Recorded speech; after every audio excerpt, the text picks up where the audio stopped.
So, was anyone else as much of a fan of the movie Starship Troopers when it came out as I was? Well, those ads are getting a lot more real, as apparently part of our armed forces is being split off to form the U.S. Space Corps. Would you like to know more? Dana Loesch recently starred in a National Rifle Association ad that has the right and left fired up for very different reasons.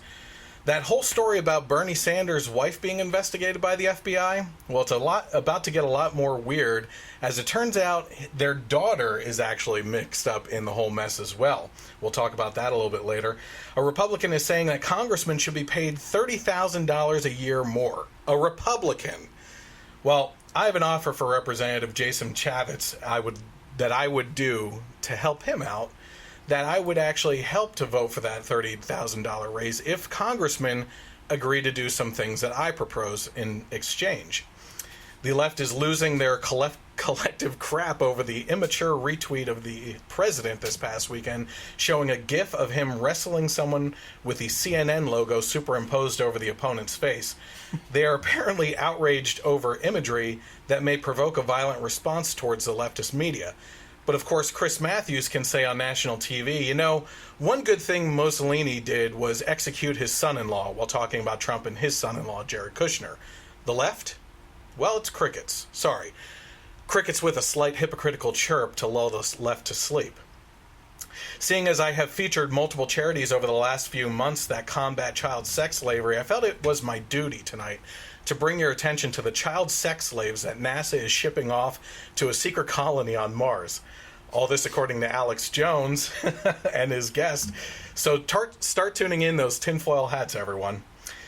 A good citizen just wants to be nice and respectful by cleaning off the constantly vandalized Hollywood star of President Trump, but the left responds with class, tolerance, respect, and love. I'm just kidding. They seem to be completely incapable of such things and have these things that they have preached for years now. In our main story tonight, though, our country has been divided for a long time on the issue of healthcare, with many wanting a more socialized single-payer system like that of Canada, England, or Cuba for a long time. The right has criticized with, among other things, that it would lead to death panels that decide the fate of those in need of care. That these panels would decide who lives and who dies. Hogwash, screams the left. Fearmongers, they shout. Well, the European Court of Human Rights has just ruled that an infant must die despite the family raising enough funds to come to the United States to get experimental treatment, despite the fact that there are doctors here willing to help and hospitals and facilities ready to use. Everything is in place for this family, but the European Court has denied their travel and say that it is in the child's best interest to withdraw life support. Plus, an Oregon Tiki bar is closing up shop and reopening as an extension of the adjacent bar because of cultural appropriation. We begin there on the Generation Y Conservative podcast.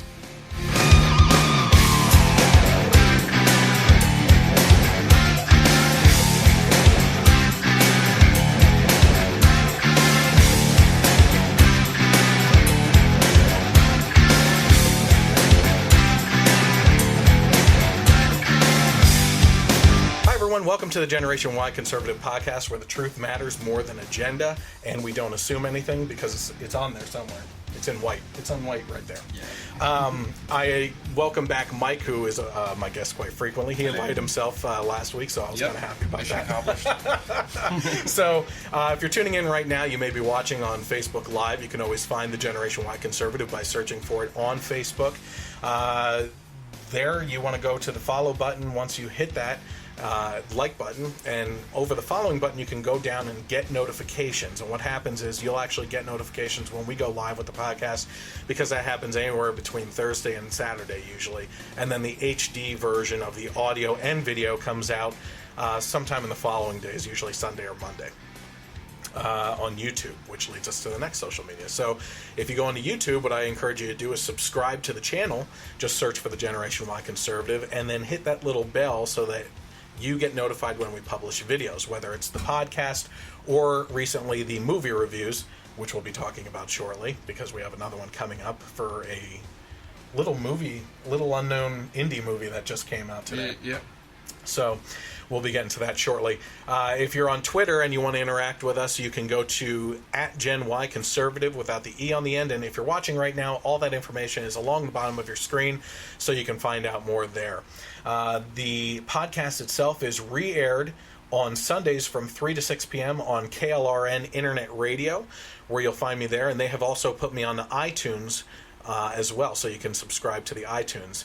You can also find the audio podcast on Stitcher and Google Play as well. So now that we have all that out of the way, let's get on to, quickly before we get into it, we'll talk about the movie review that's coming up. The little indie film that we're talking about is Spider-Man Homecoming. Mm-hmm. So we're excited about that. We're trying to get a group of guys together to be a little bit more of a group activity than the past couple ones. Yeah. Guardians of the Galaxy was fun. Panel discussion. Yeah, maybe? Exactly. Yeah. And so we're going to be having that review coming up towards the end of next week, I believe it's looking like. So stay tuned for that.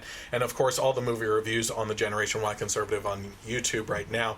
You can watch them spoiler free if you haven't seen the movie yet, because halfway through we get you to the spoiler zone, at which point you know to tune out until you actually see the movie, and then you can come back and watch the rest of it. So there's no spoilers given in the initial part of the review. Mm-hmm. So we like to do it that way so that we don't ruin it for anyone. Yeah.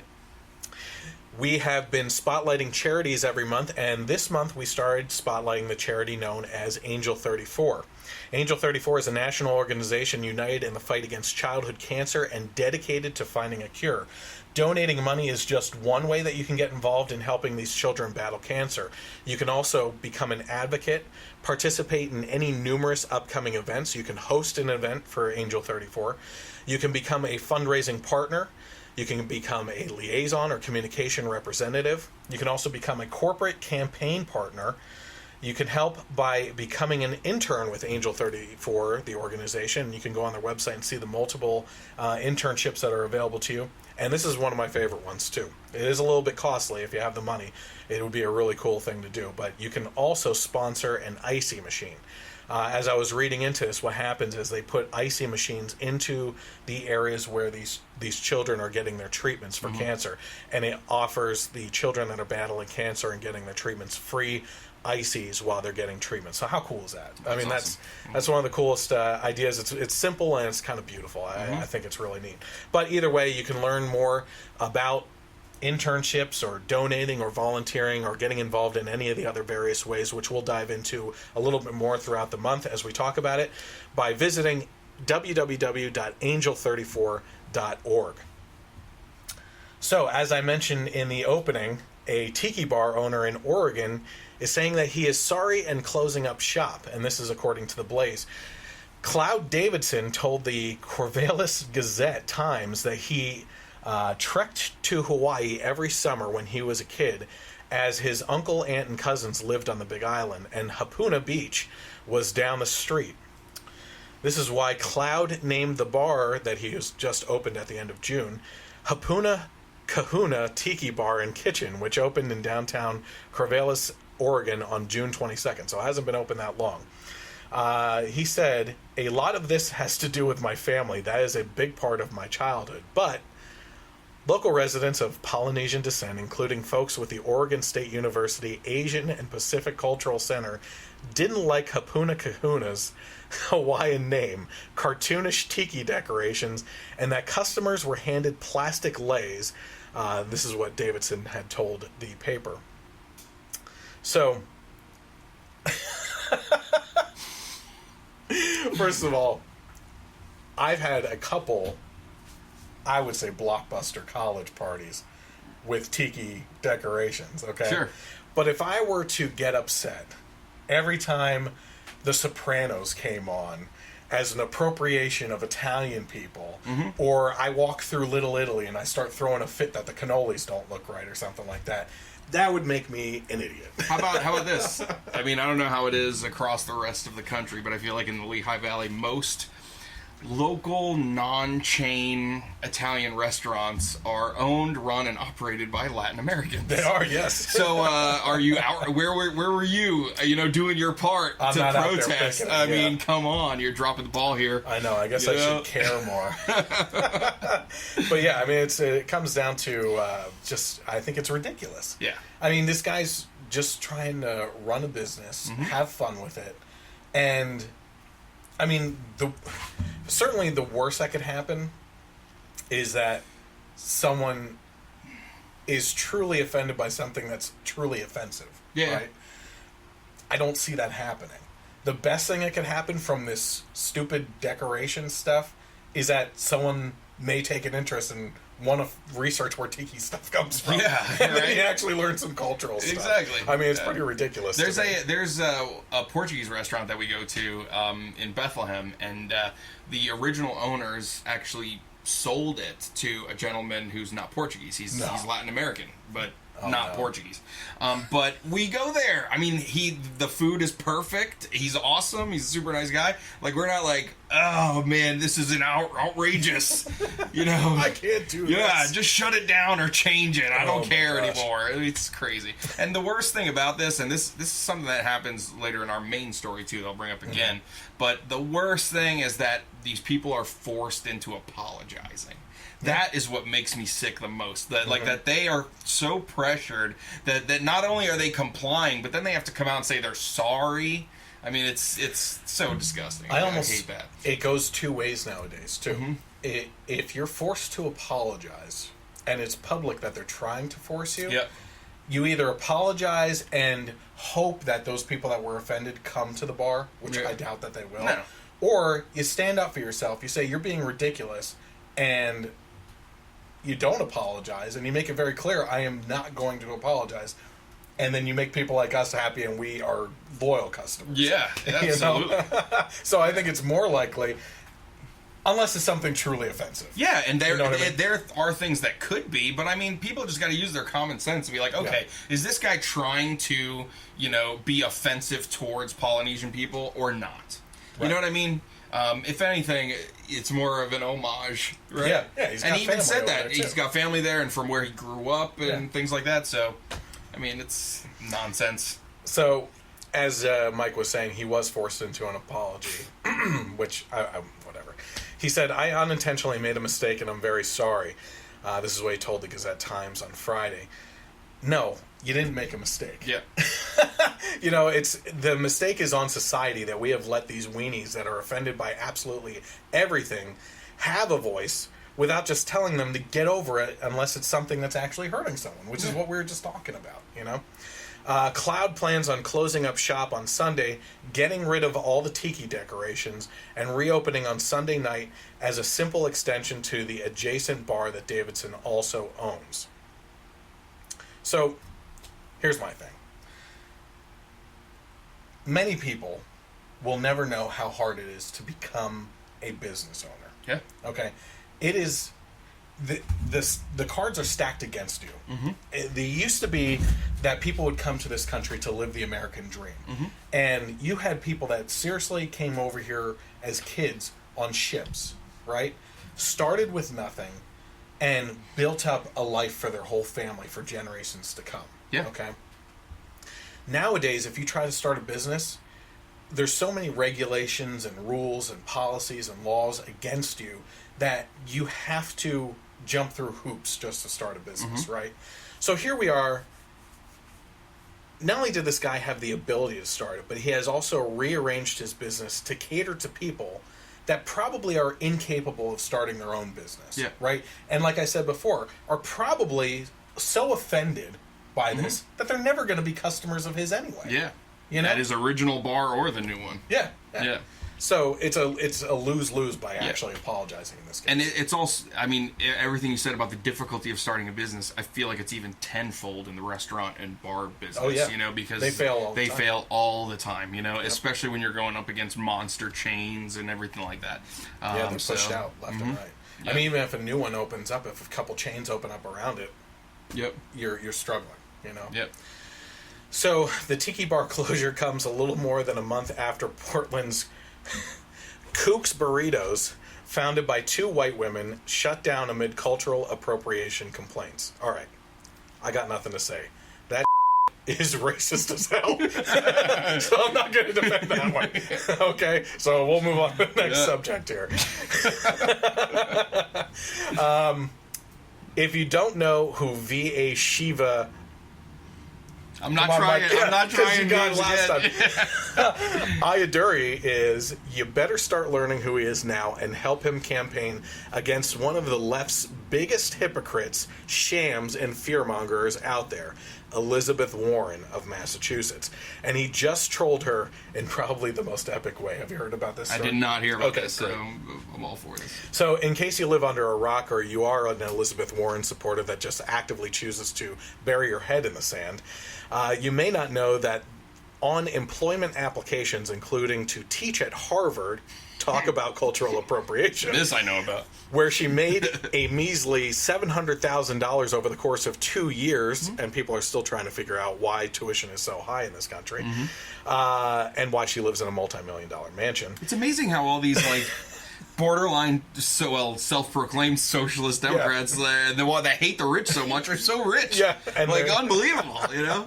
And they're all for global warming, yet they buy mansions on the coastlines. That doesn't make much sense, right? Yeah. So she, on these applications and everything, and I believe when running for the Senate, she proclaimed herself to be of Native American heritage. Yeah. Which is why we were laughing so hard with that video last week, the music video, by Reason, because he said black, white, and Native Americans. And it cuts back to her. Yeah. So if you know the joke, you're in on it, and you should be by now. I mean, it's one of the most well-known things, and why we refer to her as Pocahontas because Trump refers to her as that, and it gets under her skin. So great. Well, VA Shiva is an Indian-born American and is challenging Senator Pocahontas Warren for her Massachusetts seat. On July 2nd, Shiva sent out a tweet that the Senator Chiefess had refused a birthday gift that he sent to her. The tweet read, "I'm deeply saddened Senator Warren refused my thoughtful, gift-wrapped birthday gift.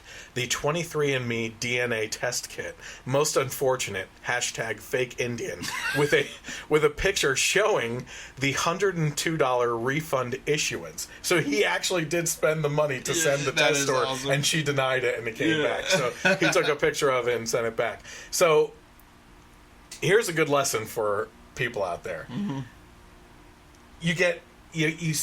Most people on both sides of the aisle can agree there is a ridiculous amount of money spent in the campaigning season for ads and stuff like that. This is probably one of the best ads ever for him, and it cost $100. Yeah. So as long as you're creative, you have the ability to fight back in the political realm. So I think that was pretty cool. #fake Indian. Yeah. That's so great. And he's from India, Indian, or is he Native American? India, yeah. So that's who can say that's racist to him? Yeah. Well, they'll try. Yeah. So Milo hates gay people. Yeah. Apparently, and Ben Shapiro is anti-Semitic. Yeah, exactly.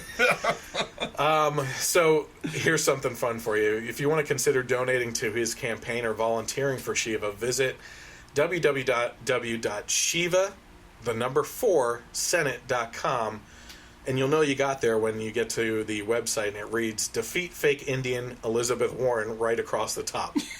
God bless him. So golf clap. Yeah, exactly. Well played, sir. Yes. All right. So according to multiple media outlets, including The Blaze, a young supporter of President Trump is taking heat after she is pictured cleaning Trump's defaced Hollywood Walk of Fame star. Since he announced his run for the presidency, President Trump's Hollywood star has been defaced on multiple occasions since then. University of Wyoming student McKenna Greenwald visited Hollywood last week and wasn't surprised to find Trump's star to be vandalized, which she decided to stop and clean up. Her tweet, which also featured a picture of her cleaning the star, read, "Stop to clean at real Donald Trump, Hollywood star. Nothing but respect for, capital letters, my president. #raised right." So, as of earlier this week, the tweet had received nearly 50,000 retweets and more than 200,000 likes. But the left decided to attack her personally, as well as tweet pictures of themselves spitting on the star, coloring all over it, defacing it in other ways. And it's just another sign of the oh-so-lovely intolerant left. Yeah. So, there were some. Here's the thing, the left can be funny sometimes. Yeah. Right. And one of the more popular tweeted responses to her was people with a baby wipe cleaning off the star of Shrek, and saying, cleaning off the star of my president. You know? Yeah. And there were multiple ones with Shrek, so it was kind of funny.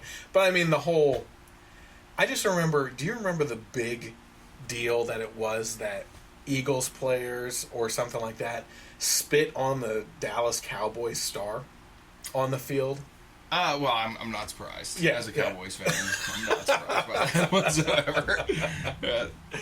Well, I mean, they throw batteries. Too, they throw batteries at Santa Claus. Oh, come on! Where's this coming from? Yeah, snowballs. I was going to say battery. You're making it worse. Yeah, it was car batteries. Snowballs at Santa Claus. Batteries at opposing baseball players, whatever, or football players. You can't blame us for being passionate.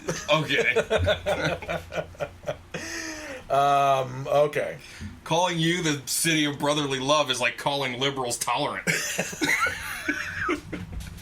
Well, and one of the stories I almost covered this week was the Antifa protest in Philadelphia. Did you see that? Yeah, I saw you posted that. Yeah. They I don't have the notes on this, so I'm sorry. You can wing it. Yeah. So what happened was there was an anti-Trump protest in Philadelphia, and in response, the pro-Trump people went out there and protested the anti-Trump people. Mm-hmm. There was a lot of verbal back and forth and everything. And once the groups disbanded after they reached the end of their march and everything, some of the pro-Trump people went to a bar, and the anti-Trump people followed them and tried to beat the crap out of them. Mm-hmm. And not only were they not successful. I mean, they got a few hits, good hits in, right? Yeah. But I mean, yeah, you know what I mean. So, unless they're with baseball bats, out in Evergreen University, in which case it's, but not that I'm assuming. No. Yeah. But so they got a couple hits in, and then the police officers came, and then they started wailing on the police officers, which by no means surprises me anymore. Yeah, because we have a previous president that made it perfectly fine to demonize police officers and make them out to be these demons of society, which has led to multiple assassination attempts. I think there was one just recently, just in New York, past couple of days. Yeah, in New York, a female police officer was shot unprovoked or something. Unprovoked. They were sitting in the marked vehicle, and someone came up to the window and just shot her in the head. And the radio, you can hear the partner screaming and going after him and everything. But it was also the 5 cops that were assassinated down in Dallas in one day. And there was that summer, 2 summers ago or something like that, where it was just day after day of all over the country, like Louisiana and all these other spots. So I'm not surprised by this, you know? It's always funny that we're the ones that are getting blamed for the hateful rhetoric that leads to violence. Oh my God! You know, we'll get to that. Yeah, we will. Unbelievable. So, let's go over some fun stuff though first. Sounds good. Before we get into the heavy-hearted politics. So, Alex Jones. He's just fun, isn't he? Oh God. So, Alex Jones is one of the best examples of commentators on the right that give the right a bad name with his crazy conspiracy theories like Sandy Hook was a staged event where no children died, the rich of the world get together and eat gold foil wrapped baked baby fetuses, even an underground child prostitution ring under Washington's, I think it's Cosmo Pizza, right? That was run by Hillary Clinton, that resulted in a guy that went in there with a gun looking to free these kids and save them. And it turned out there wasn't even a basement or anything that led down there. A well-intentioned citizen. Yeah, well... misled. Yeah, misled, well-intentioned, yeah. So that led to Alex Jones having to apologize for putting out these reports and everything, right? So... Is that the Pizzagate story? Pizzagate, yeah. That was Pizzagate, yeah. Well... He and a guest are at it again, and on Thursday, June 29th last month, a guest on Alex Jones' radio show named Robert David Steele claimed that Mars is inhabited by child slaves sent to the Red Planet against their will by NASA. So let's take a look at that video right now. And this may strike your listeners as way out, but we actually believe that there is a colony on Mars that is populated by children who were kidnapped and sent into space on a 20-year ride. So that once they get to Mars, they have no alternative but to be slaves on the Mars colony. There's all kinds of. Well, look, I know 90% of the NASA missions are secret, and I was told by high-level NASA engineers that you have no idea. There's so much stuff going on, but then it goes off into all that. I mean, that's the kind of thing the media jumps on. But I know this: we see a bunch of mechanical wreckage on Mars. And people say, oh, look, it looks like, mechanics. They go, oh, you're a conspiracy theorist. Clearly, they don't want us looking into what's happening. Every time probes go over, they turn them off. So, first of all, I have to say, what's with this 20-year time frame? Did you hear that? Oh, yeah. They send them up. It's a 20-year voyage. 20-year ride. They're not kids now. It's not kid slaves. It's 20-year-old slaves. Yeah, so what do they do with them? Yeah. Do they come back? And then they're 40. Yeah. Well, they probably age my whole life's been in space. Don't they age slower in space? True. I don't know what it's like on Mars or anything. Yeah. A year is longer. It's probably harvesting potatoes with their poop like Matt Damon. Yeah. But listen, you don't believe all this, Chris? You're living with blankets on, Chris. I'm going to rip off my shirt. What are you thinking? Well, I think it's funny because did you hear while we were watching this, you kind of looked over at me when he's like, in between like sentences. NASA astronauts talk to me all the time and tell me all the top secret information. Yeah. This is the noise I was talking about right here. Well, I was watching that and it reminded me of something. I saw him in his earlier career. He used to be talented. Yeah. So, well, I think you remember at one point in time I was featuring a charity called Operation Underground Railroad, which is actually composed of ex-CIA, ex-FBI, and other intelligence people and everything. Well, maybe Operation Underground Railroad needs to start investing in some NASA astronauts that have retired so we can get them up there to save these child slaves. The same NASA astronauts that sent them there in the first place? Possibly. We need to put trackers on them. Yeah. You understand, you gotta go in with the inside. I have high-level intelligence in NASA right now that's giving me this information. Yeah. Oh, boy. So, speaking of space rescues, the U.S. might soon have a U.S. Space Corps.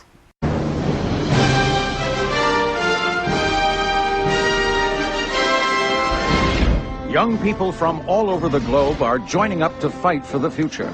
I'm doing my part. I'm doing my part. I'm doing my part. I'm doing my part, too. They're doing their part. Are you? Join the mobile infantry and save the world. Service guarantees citizenship. So that's just from an older movie, Starship Troopers, which had who was in it? Yeah, well, Casper Van Dien. Denise Richards was in it, and Doogie. Yeah. I can't think of his name. I can't think of his name. Neil Patrick Harris. Which is actually, I wasn't a big Gary fan Busey's son. Yes, Jake Busey. Yes, he was. Yeah. But I wasn't a big fan of Doogie Howser, the show. Yeah. But Neil Patrick got me as a fan with Starship Troopers. He was awesome. Yeah, he was great. So funny story about that movie. My first job ever was at a movie theater, and it was either sophomore or junior year at Nazareth High School. There was fungus in the school, so for half a year we had half days. So me and my buddy Eric, when that movie came out, and like 5 or 6 days in a row, cut out from school at noon and went and saw Starship Troopers over and over again. Over every day for like a week and a half. He loved that movie. Yeah, it was a great movie. The sequel's kind of not so much. No, the sequels are horrible. Yeah. But it was a well done movie shot to look like a B movie. I think. Yeah. But they did such a good job of it. It actually turned out to be an awesome movie. Yep. So According to the I Effing Love Science website, which we usually mention in jest, the House Armed Services Committee has voted to split the U.S. Air Force, leading to the creation of the U.S. Space Corps. The move makes the U.S. the only nation currently with a branch of the military dedicated to space, but not everybody is happy with this. Although this is the first new military branch created in the U.S. since 1947, it has been investigated as a possibility since the early 2000s.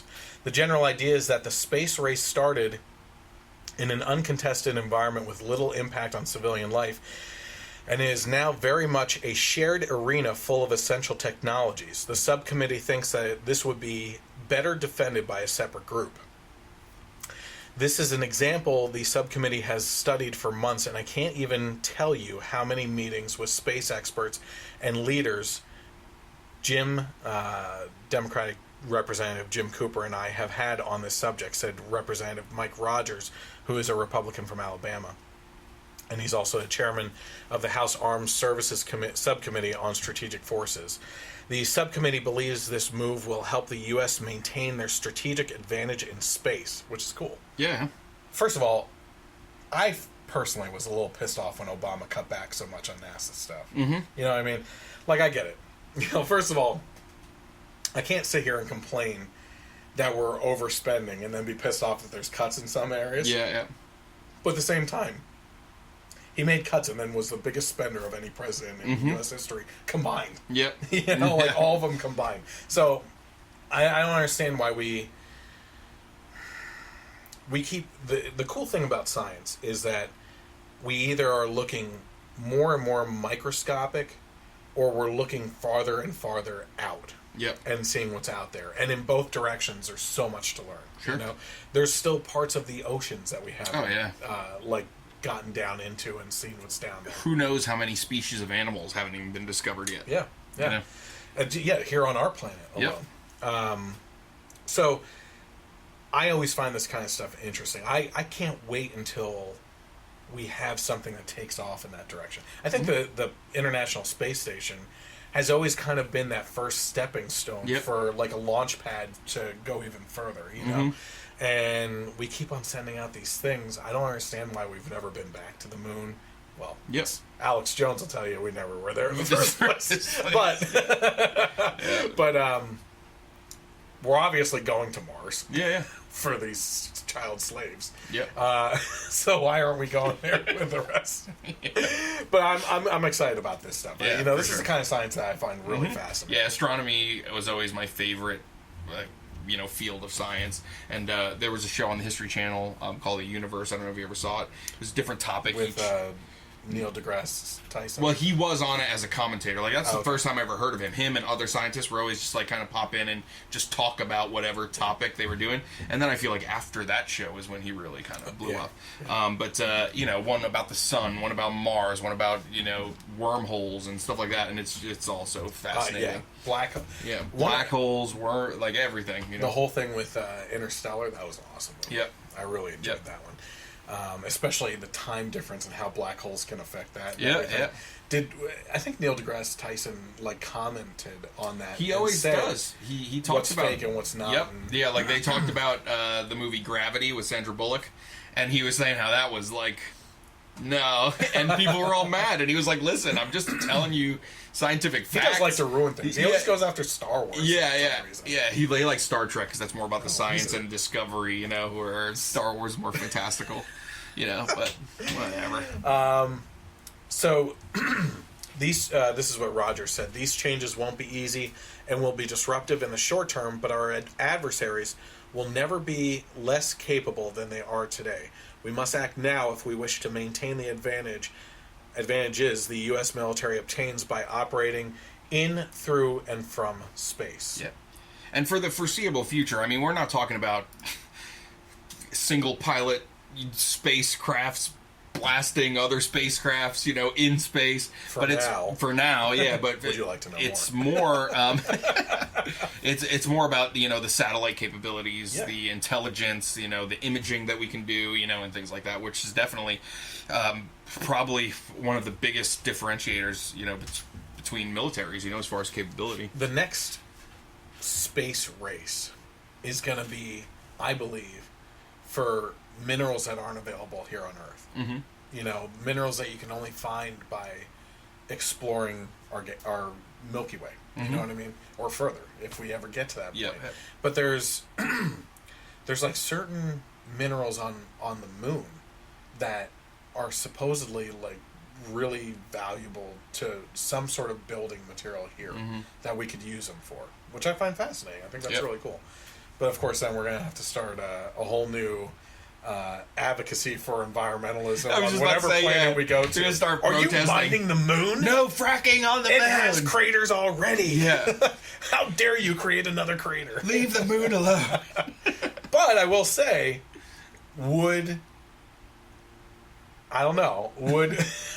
mining it disrupt the pattern of orbit? Screw up all our tides and stuff. Man. I told you so. Yeah. You're ruining my trees now. So I'm all for this. What about you? Yeah, it's awesome. You know, it's a step into the new frontier. Yeah. One small step. So 2 weeks ago, we discussed how Bernie Sanders' wife, Jane, was under investigation by the FBI for fraud. Were you on that podcast? Or was that 2 weeks ago, I don't think I was. No. You didn't discuss Jane Sanders with us at all? Okay. Did you hear about this, though? Oh, yeah. Okay. So that Jane was under investigation by the FBI for fraud after her shenanigans as president of Burlington College in Vermont led to its closing of its doors and getting her an undeserved $200,000 parachute despite her failings for the college and its students. Well, now we're starting to learn more that their daughter was also wrapped up in this whole scheme. So when Jane Sanders arrived and assumed control in 2004 as president of Burlington College, there was no woodworking class. So that had to be started up for the daughter. Tax records from 2009 show that Burlington College paid Vermont Woodworking School $56,474 for materials, leasing bench space, and other various charges. The college also hired Bernie and Jane's daughter, Karina Driscoll, to teach the woodworking class and was paid over $500,000 to teach over the course of 4 years at the college, which only maintained a student population of around 200 students. So let me just backtrack here real quick. One of the criticisms I got just from posting this article from a libertarian friend is, well, she got paid $500,000 over the course of 4 years. So it's not that bad. Yeah, it's not that bad if you're at a university that has tens of thousands of students. There's 200 students at this school. Yeah. You know what I mean? How many are taking the woodworking class? Yeah, that's a fraction of that. That's another great point. Exactly. So funds to the Vermont Woodworking School increased considerably from the original amount of $133,000 in 2010 to $138,000 in 2011 and $182,000 in 2012, which is the last year that the program expenses are reported in the tax filings. I'm starting to lose my voice here. I'm starting to sound like Alex Jones. So go ahead and talk about the expenses if you want, or whatever you have to say. Where are you at? Oh, you want to continue? Go for it. There you go. So not only did Jane Sanders not deliver on the promise to fund the land deal to expand the college, which eventually collapsed it, but she also got her daughter a teaching position for a class that had to be created and instituted for her to teach, pay over $100,000 per year in supplies alone, and then after it all went financially belly up, Jane still got a $200K parachute. Yeah, so these are all dominoes that were set up, right, by the Sanders family. And I mentioned this to Matt, who was on the podcast at the time. What you have here is Jane got in there, okay, set up this horrible land deal that led to fraud, and she made promises to the banks that she was going to have backers to pay for this land deal. And she promised that she already had people in place. Well, okay, listen, I'm not going to go outright and claim 100% that this is what happened. Yep. But if you're the spouse of a senator and you need financial favors for your job, where's the first place you go? To his backers. Yeah, I mean, should I start the Jeopardy tune there? Of like, Final Jeopardy question? I mean, it's ridiculous. You go to Bernie himself in this case and say, hey, who do you know that can help out with this college, right? Yep. So she's the president. She sets all this up. I can only assume based on human nature that Bernie got involved somehow as trying to find the donors. They set up a class that doesn't exist for their daughter, who's making over $100,000 a year in a school that only has 200 students. The whole thing goes belly up because they can't meet their financial responsibilities because of Jane Sanders. And one of those choices that she made was for her daughter to come on. Yeah, and giving her that Elizabeth Warren money. Yeah, seriously. And then the whole thing goes belly up, and not only does it go belly up, but she gets $200,000. Like, hey, thanks for your for trying. Mm-hmm. It's like a participation trophy award at the college level. Yeah. It's ridiculous. Yeah. But yes, socialists and communist fans, these people are fighting for the little guys and against the rich. Just like the innocent students that were kicked off the rolls, just ask them how they feel about the rich couple and their daughter that led to their dismissal. I want to see what kind of woodworking teacher their daughter was. Like, what skills... Have you ever seen... Because I guarantee you, my high school woodworking teacher, he was amazing, and he wasn't making this kind of money. Okay, so this is only a joke. This is a joke only for the people that went to my school. But they probably built things that required batteries. Batteries. Which is what our teacher always said. Yeah. Did you ever see what was the movie with... where he started up his own college? You know what I'm talking about? Oh, it sounds familiar. With Blake Lively. Oh, she was gorgeous. Yeah, she but the one kid started a woodworking class, and he always made statues with, like, African statues with huge straight out. You know what I mean?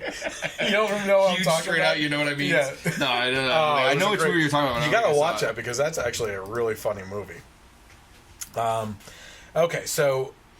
Bernie was questioned actually on CNN by Jake Tapper, who, God bless this guy, on CNN of all the networks. Jake Tapper, I have to give credit because he is actually one of the reporters that has been trying to dig in a little bit deeper on the left and get them to respond to some things. Mm-hmm. And it hasn't been working so much, but Jake Tapper actually asked Bernie Sanders about this college situation. And it's shocking to absolutely no one that Bernie Sanders just completely flipped this whole thing around and blamed it on Republicans. Yeah. This is a personal family situation where his family failed this college and turned it financially belly up. Yeah. But it's Republicans' fault. Yeah. Of course. So let's take a look at Bernie Sanders in this interview right now. You and your wife recently retained lawyers.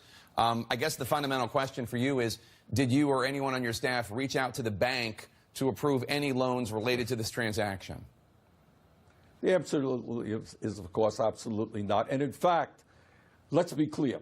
5 years after my wife left Burlington College, and she left it in better shape than it had ever been in, 5 years after, guess what happened? Right in the middle of my presidential campaign, I know this will shock the viewers, the vice chairman of the Vermont Republican Party, who happened to be Donald Trump's campaign manager, raised this issue and initiated this investigation.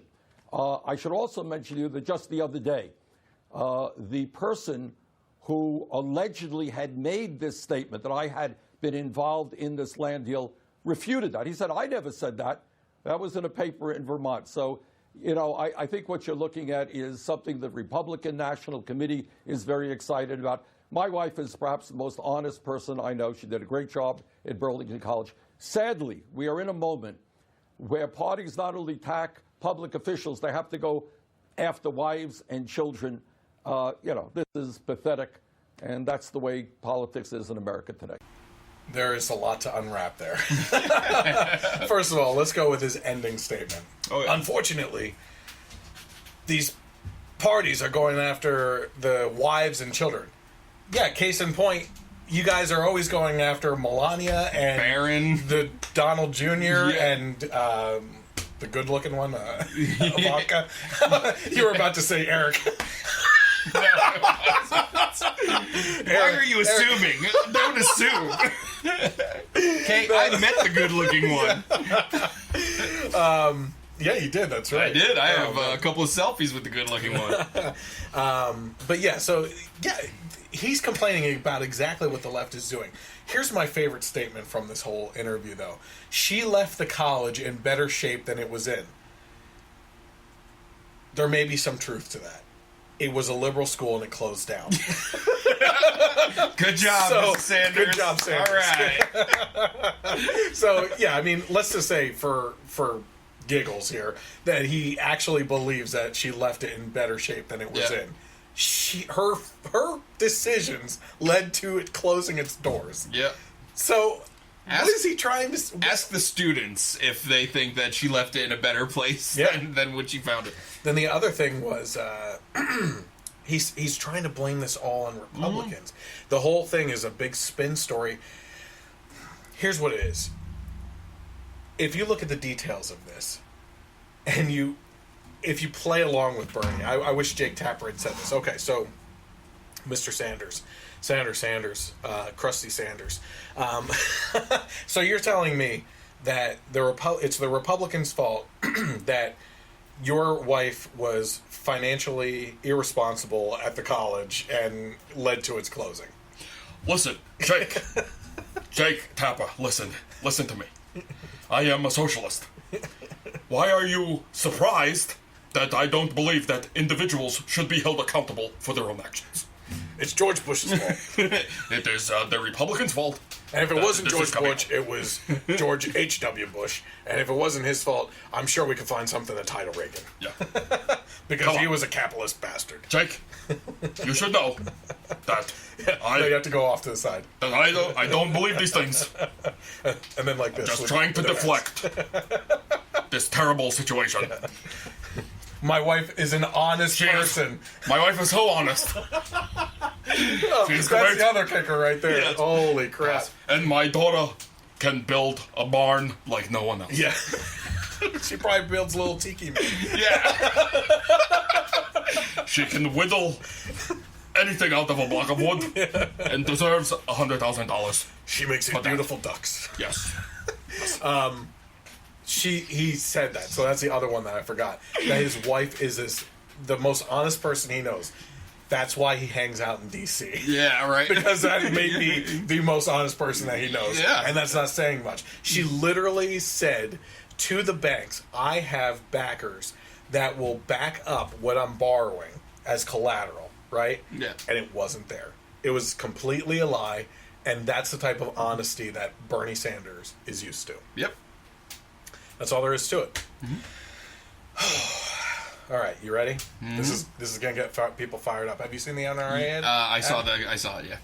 Okay, so last week, Dana Loesch of the Blaze Radio Network and TV network, she has her own show. She is a huge firearm advocate. Yep. And has been putting together, I think she's done a couple NRA ads now. But she put a National Rifle Association ad together as the host of this commercial. And it has people on both sides a little fired up. So I personally have a couple criticisms. But we'll talk about that a little bit more after this. They use their media to assassinate real news. They use their schools to teach children that their president is another Hitler. They use their movie stars and singers and comedy shows and award shows to repeat their narrative over and over again. And then they use their ex-president to endorse the resistance, all to make them march, make them protest, make them scream racism and sexism and xenophobia and homophobia, to smash windows, burn cars, shut down interstates and airports, bully and terrorize the law-abiding, until the only option left is for the police to do their jobs and stop the madness. And when that happens, they'll use it as an excuse for their outrage. The only way we stop this, the only way we save our country and our freedom, is to fight this violence of lies with the clenched fist of truth. I'm the National Rifle Association of America, and I'm freedom's safest place. Damn! Sick burn, Dana. Sick burn. Well, first of all, let's go into the details of what she was talking about, okay? I don't have them all written down. But is anything she said false? Nope. That's all there is to it. Yes. Right? Is the left acting this way and using certain things as excuses to act that way, using their ex-president as the leader of their resistance for excuses that he has made, and has it led to police having to intervene in situations across the board? That's what's happening. Right? Now, where I may disagree, or where I can see the left maybe having a point, is that this is a National Rifle Association ad. And it could be derived from this ad that the police are stretched thin and you need to start helping out. Yeah. You know what I mean? Yeah, while I agree with the facts that are laid out, especially towards the beginning of the ad, it does seem... Yeah, all the way through. It does seem almost like a little call to over... action. Yeah. It's a call to action. The clenched fist of truth. Dana's awesome. Yeah. She's a lot tinier in person. Former liberal. Yeah. Yeah, former Democrat, yeah. She's awesome. There's hope for all of you out there. Yeah, exactly. It's always the Republican women that are better looking too. So the ad, again, nothing she said is false. Okay. Now I have at least one liberal friend in the area here that said that they were shocked by this and that this is dangerous territory and that this is dangerous rhetoric and everything. Well, number one, I'm not going to disagree with them, right? Yep. Completely. The facts that are laid out in this video by Dana are true. This is the way that the left is acting. And they try to act like this is a reflection of the right. The left is what is acting like this.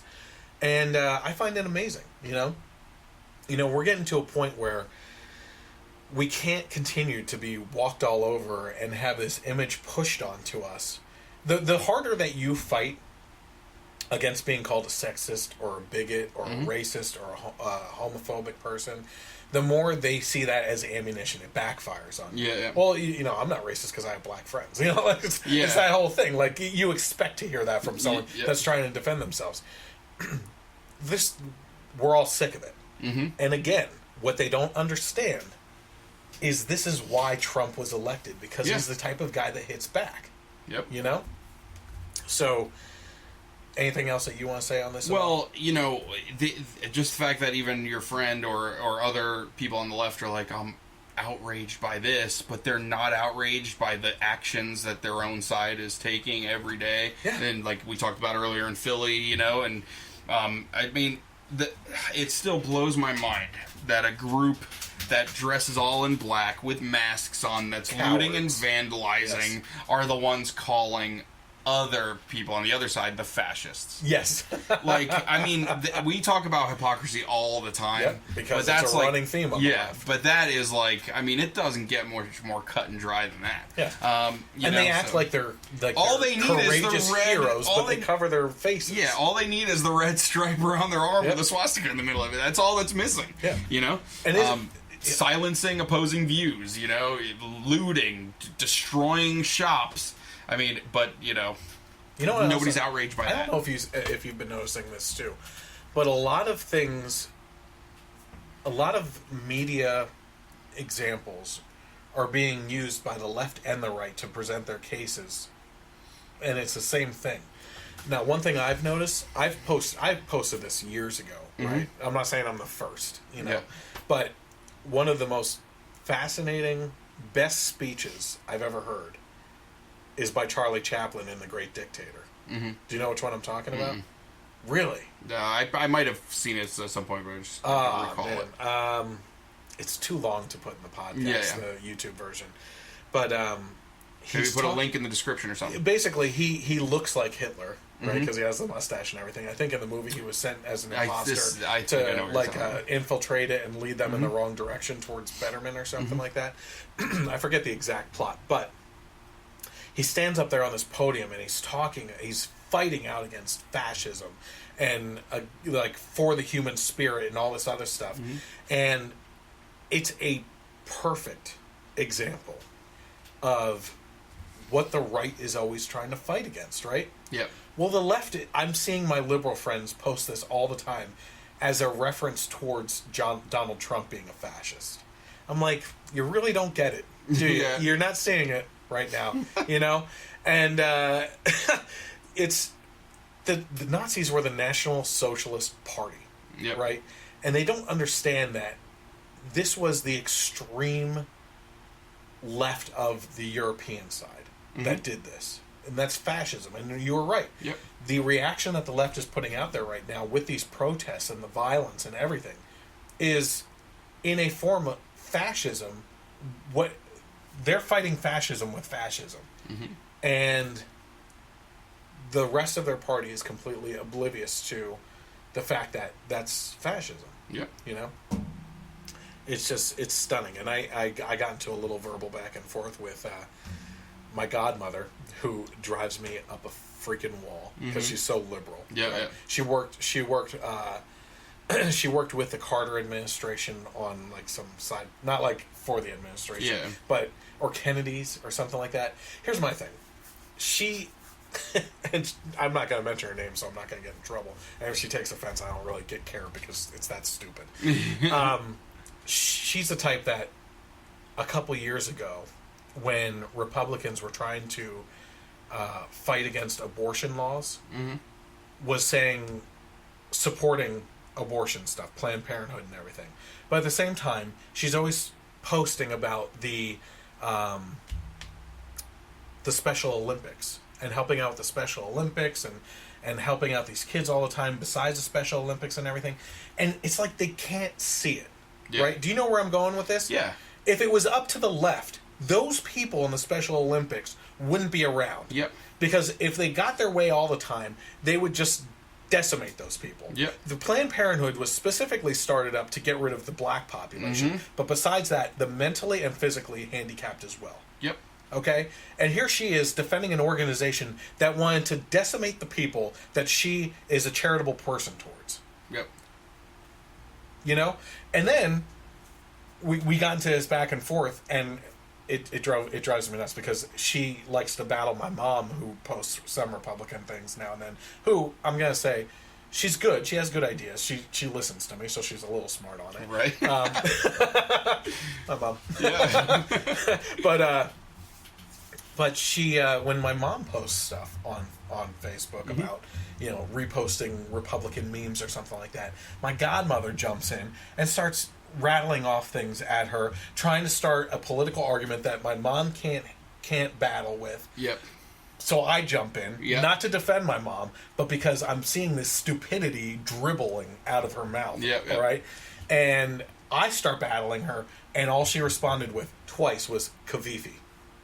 Yeah. That's it. She has no response, because as soon as you start battling someone that thinks that they know politics and doesn't actually know squat except for what the media tells them, the true colors shine. Yeah. The banner comes out. Yep. You know what I mean? Sorry to I feel like get off on that. every family's got one or two. Yeah, but here's exactly what I said to her too: is that they don't get it, that the stupid things that they're saying, this constant making a big deal of Donald Trump and everything that he does, and making mountains of molehills, is going to harden the Republican side. You should never be hardened to your own party. Yep. You know what I mean? Like, look at me. Am I a huge fan of Donald Trump? Do I defend him at every turn? No. No, I criticize him. I'm going to be criticizing him tonight for the CNN stuff. You know what I mean? But at the same time, with the stupid stuff that comes out of the left's mouth on stupid things that they're criticizing him for, I end up defending the guy. Yeah. You know what I mean? And I like him more because he's pissing them off. Yeah, I've said it a bunch of times. I like him more because of the hate that he gets from the left that I feel like is just ridiculous. Yeah. So, you know? and I maybe I said this to you, but I said certainly to her, is that there's going to come a day if he decides to run again, and the media is going to have... Oh, he's running again. Yeah. Did you hear that he just had... he already had a fundraiser for 2020. Well, the committee was set up before he assumed office. Oh, okay, yeah. So, but when that day comes, if this current political climate keeps up the way it is, he's going to win again. Yes. And people don't understand that. They think, oh, well, it's a big to do every week. He's doing something new and stupid every week. There's no way he could possibly win again. And why even run, you know? Yeah. And he's a horrible person. Everybody hates him because they're all feeding each other. Mm-hmm. You know, the left only listens to the left. Yeah. They're only tolerant towards the same opinions as theirs. The quiet people that you don't hear are the ones that will go out and vote in mass. You know? Yes. And what's going to happen is the left and the media on election night are going to sit there in complete shock and silence with teleprompters that were already scripted for a Democratic win and not know what to say. Yep. Because they're going to be completely off balance that he won again and wonder, I did everything I could. Mm-hmm. I did everything I could to battle this guy and make him look like an idiot. Why did he win? They're not because you are doing that. Yeah, even the elections that they're losing currently, it's like it's a slap in the face. They have no idea what's going on. I mean, a guy who body slams a reporter wins the election the next day. Like what? Yeah. You know, I mean, it's where was that, Montana? Yeah.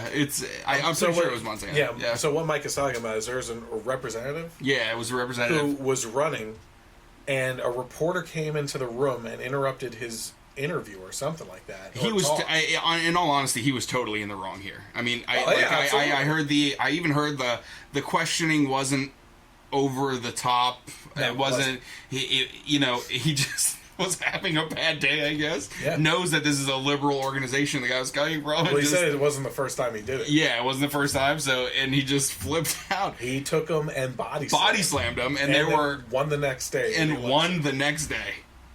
So, I mean, it's. I watched a video actually from that Real Time with Bill Maher posted. He was talking about how Trump is going to win again. Bill Maher said that. Yeah, and he was talking about how, like, he already had fundraiser.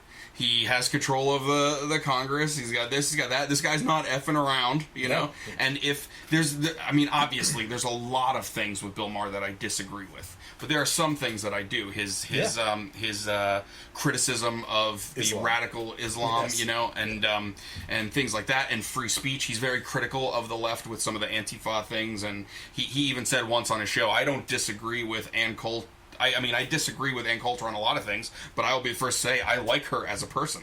And the fact he said that, and the fact that there is not allowed to speak. So there's stuff I agree with him, and he does seem like he's got his eyes, like he won't be one of those people that is like jaw on the floor if Trump wins again, you know. So it was an interesting clip. Yeah, you know? See, now if you were to talk to Matt, who's on the show sometimes, he hates Bill Maher. Oh, I mostly do as well. But it's more so he has shown the reflection, and I'm not saying he's a representative of the black community, but he says that it's very well known in the black community that Bill Maher is a target because he acts like he's black and a representative of the black community. Yeah, because only black people can say the N-word. Yeah, that's why he said it the other day. Yeah. That was a couple weeks ago, but that is exactly the conversation. Did you see Ice Cube? Did you see Ice Cube put him in his place that next episode? No. Oh, talk about awkward. Oh, he was on the show? Yeah, Ice Cube was on the show as a guest, and he just straight up told him, he was like, nah, you can't say that word. Crazy eyebrows. Yeah, man. It was like nuts. So, you gotta see that. I will. It was pretty I'll throw that in the YouTube version of the podcast then. So, anything else you want to mention about the NRA ad at all? No, I mean, it's like you said, we kind of see where people are coming from as far as it being a call to action and everything, but you can't really dispute what's being stated in the ad as false, because it's not. Yeah, absolutely true. So, according to an interview by The Hill of Republican Representative Jason Chaffetz of Utah, which I'm a little sorry to say, I was in Best Buy a couple weeks ago, and the woman at the register said, "You look like that Representative Jason Chaffetz." So that's why I started growing my beard a little bit. He believes that congressmen should be paid $30,000 a year more to help with D.C. housing expenses.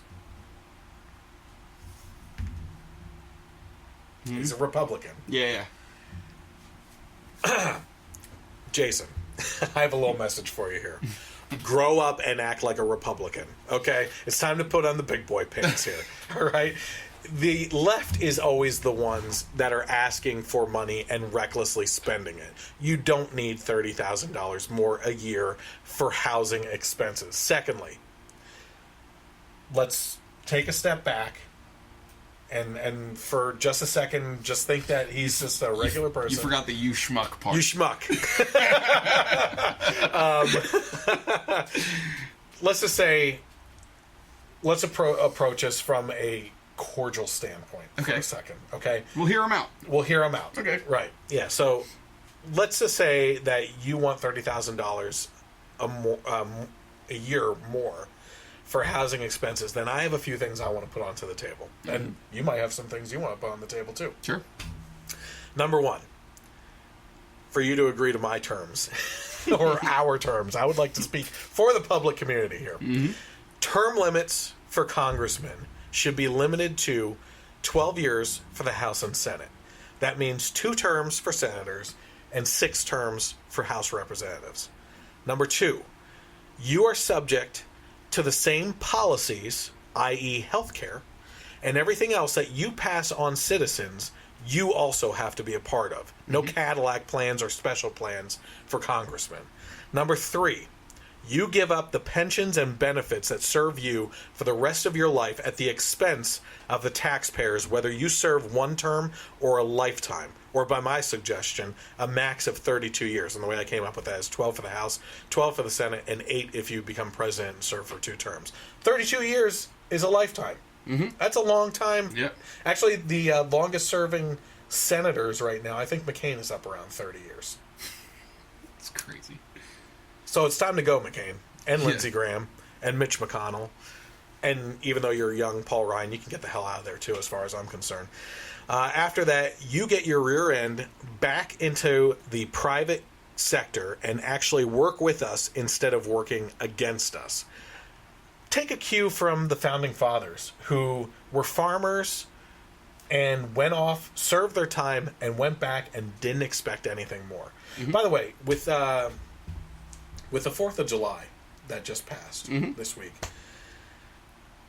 I had an interesting look and perspective. I forget who talked about it, but it was fascinating to me that you never look at it this way with the Founding Fathers. The people that actually signed the Declaration of Independence were essentially signing their death warrant.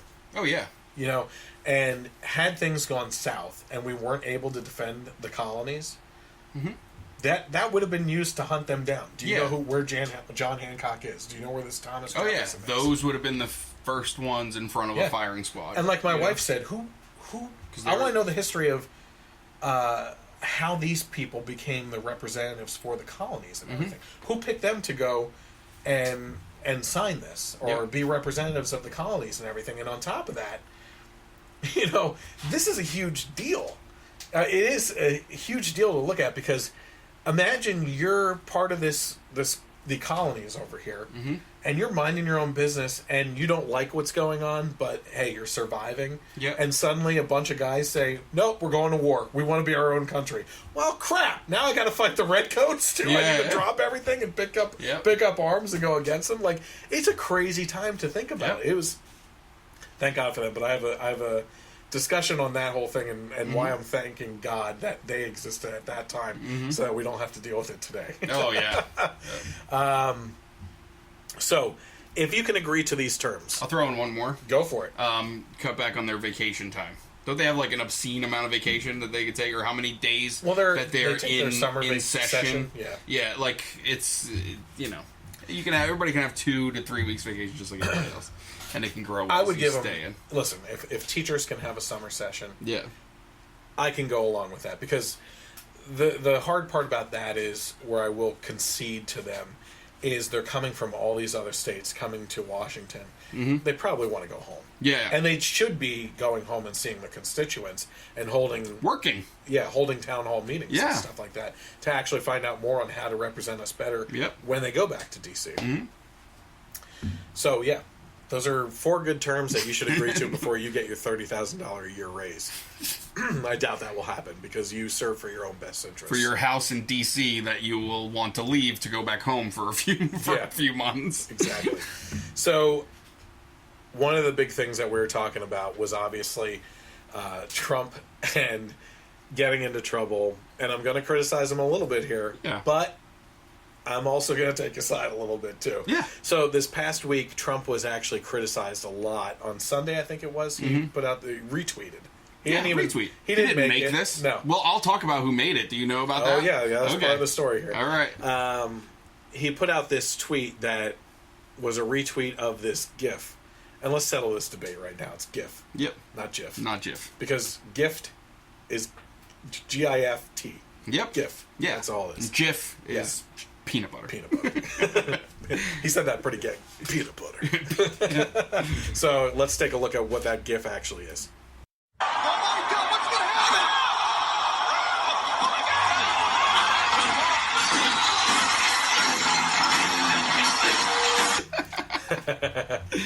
So that was what caused an uproar over the past week here, is that they superimposed the CNN logo over the opponent from one of the times that Donald Trump actually showed up for a wrestling match and beat the snot out of the guy. You know what I mean? So he got in trouble for that. Now, in an exclusive published on Tuesday by CNN's Andrew Kaczynski, he touted his investigative prowess in discovering the identity of the person behind this GIF, who is Han A-hole Solo. Han A-hole Solo. It is Han, not Han. Yeah, I know, Okay? sorry. Mr. GIF. I know. Who first posted the animated image that some saw as an incitement of violence against CNN. Yeah, because CNN is like a physical entity. I wish you had the clip of the one CNN reporter talking about how this is disgusting and this is going to cause real violence, and he's blah, blah, blah, blah. Oh, Lord. I wish that was the worst. I didn't see that, but if you send it to me, I'll throw it in the podcast.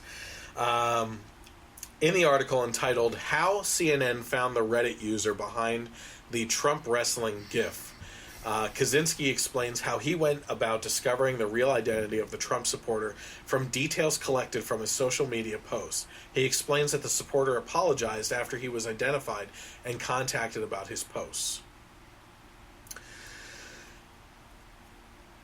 Do you want to dive in before we even move on from this? I want to talk about... First of all, do you know that an investigative arm of BuzzFeed was hired by CNN to be on staff because of how well they research and find out things and dig up stuff? So that's no surprise. BuzzFeed is completely liberal and crazy. But they just recently did a... And I don't mean to gross anyone out here, but it was pretty gross. But they just recently did a video of women painting with their own menstrual blood. Oh. The lovely ladies of BuzzFeed. Yeah. Oh, Lord. Yeah, I mean, if you want to be grossed out, just go ahead and look that up. Yeah. If you want to laugh, though, look up the video that Steven Crowder did about... Oh, no. Oh, I did see it, but I didn't watch it. He dressed up like Bob Ross and I was just going to say, Bob Ross was so painted disappointed. with menstrual blood a picture of Muhammad like beating up a 13-year-old girl before she had her first menstruation. It's unbelievable. My gosh. Here's a happy little Muhammad. Yeah. Oh man. Well, here's the thing: is they spent a lot of time and effort just to track this guy down, right? And I started to hear this morning that that's not even the right guy. Oh, really? Did you hear that? Well, I've seen a bunch of stuff about this, and basically what I've seen was he kind of started to hear that they were coming after him, so he took everything down. That's this guy. Yeah, posted a big apology about some stuff like that, this and other things before he's done in the past. he reached back out to see. Yeah, before he reached out, and I saw some of the stuff he had posted in the past, and some of it is pretty anti-Semitic, racist, things like that. But he was posting in this subreddit called "We're Going to Hell for This." So it was like well-known subreddit where you're supposed to go in there and say the most vile and offensive things you possibly can. Yeah. So who knows how genuine this is and how ingenuine it was. According to him, he doesn't mean these things. It was more of a joke, and he apologized. And he actually wrote a great apology. Yeah. With some great points in it about trolling. Yep. And that's irresponsible and sends the wrong message and everything. But it's look at this GIF. Yeah. It's ridiculous. a joke. It's a joke, yeah. You know, wrestling is fake to begin with. Yeah. Wrestling's not fake! I was waiting for like steam to come out of your ears. But yeah, so you have Donald Trump showing up on this wrestling match, and was it WWE? WWF, yeah, WWE. Yeah. I don't know the difference between the two. Well, history lesson. Yeah. WWF was World Wrestling. Yeah. Well, you might care because this is pretty Federation funny. And World Wrestling Federation. The World Wildlife Fund sued them because they had the WWF acronym, and then they changed it to World Wrestling Entertainment. Yeah. Ah, okay. Yep, that's so the backstory. it's not two different things. It's no, they were attacked by a panda and basically had to change their name. Yeah. Oh, well. Because you can't have the same acronym. No, God forbid. So this guy was found by CNN. Mm-hmm. They force him into an apology. Mm-hmm. He apologizes. He has all these other anti-Semitic things and other stuff going on. He's could be considered nasty. The other stuff is certainly worse than this Trump gift, right? And instead of making this into a news story, instead CNN says he's issued an apology. We're accepting that. We're not releasing his name right now. But does that sound weird? Well, you know the next part, right? Well, it has to be because it's like blackmail. If you ever say... Well, they have a line right after that says, we reserve the right to release his information if his behavior reverts back to what it was. Yeah. That is blackmail. Yeah. That's CNN saying, okay, we're going to ruin this guy's life. Even though he apologized, if he ever does anything again, they're holding that over his head. So basically taking away his freedom of speech, and now he's like walking on eggshells for the rest of his life to not like ruin his family's life. Yeah. It's crazy. So Kaczynski himself celebrated his exclusive on his social media account and implied the apology was a result of their contacting the anonymous Reddit user. He said this apology came after CNN identified and reached out to Han A-hole Solo. I have to be very careful as I'm reading that because I want to read his actual name is the whole thing. It's we're censoring ourselves. Yeah, censoring ourselves. It's not A-hole Solo. It's the story and interview with him posting soon. So that's what he tweeted. Here are some of the best reactions, which is going to go into some of the stuff I want to reiterate on. To CNN's investigation into someone that is making fun of them publicly and shaming him and using him as an example to anyone who dare steps up to the plate again, even if you are having a little fun with what is clearly a stupid joke. Here's some of the tweets. Count me among those that find CNN's veiled doxing threat to Han A-hole Solo. Yeah.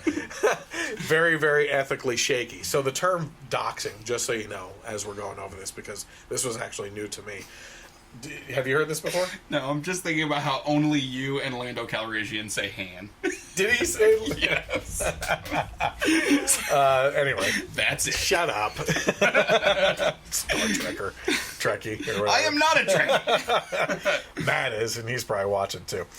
So the term doxing means to search for and publish private or identifying information about a particular individual on the internet, typically with malicious intent. So this is people going and looking for information to blackmail someone because they don't like what they said. And this is actually this is happening in society a lot amongst each other too. Yeah. The first couple podcasts I did were topics that were related to people hating someone's political standpoint and using Twitter and trolls, like an army of trolls behind them, to go after people that they disagreed with and get in contact with their job and an endless stream of phone calls and stuff just to get them fired. Well, of course, a business doesn't want to handle those phone calls all day. They say that this person has led to this and, you know, we have to get rid of this person or else we're just going to keep on getting these calls and emails and everything else. Or they're going to publicly shame our business and everything. Yep. And this is not the type of society you want to live in. No. You know what I mean? I saw a story today that is a lot like this, but kind of from the other side. Something that might be kind of disgusting to you and was to me as well, but you kind of have to look at it like, if you are really for free speech, then where do you stand on this? But there was a story over 4th of July. There was this girl, super liberal, kind of like maniac, like early 20-something, posted a video urinating on the American flag, saying "F this country, F this flag, F this holiday," blah blah blah. So a lot of the hate started to pour in. Yeah. Some of which I agree with. Yeah, we have the right. Okay, you exercise your freedom of speech. We have the right to respond. Yep. But then, like, death threats and things like that. And then she also posted how they found out where her dad worked and went after him at his job. And she said, "Just so you know, my family doesn't agree with my shenanigans at all. You're practicing the hate that you say you're against." And the Supreme Court ruled that it is not against the law to do anything to the flag, even though it means something totally different to us than it does to her. Yeah.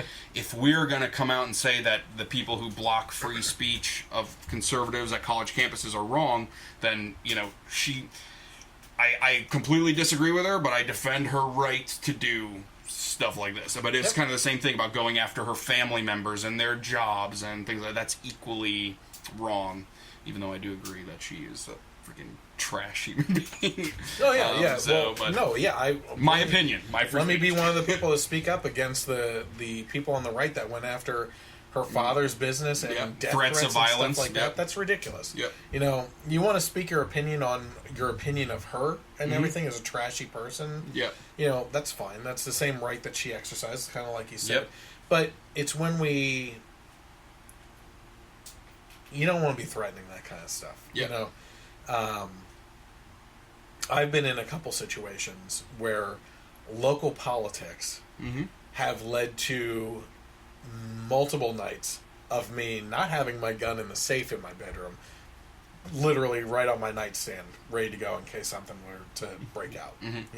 Because when you piss off someone with something political, that gets really heated. Which is why I try, I get fired up on some things, but I rarely attack citizens. Unless it's just I'm just commentating on their stupid opinion. Yep. You know what I mean? But to go after people, you don't want to live in that kind of country. Yep. So it's that leads to very dangerous things. Sure. Here's another tweet. "We're not the enemy of the American people.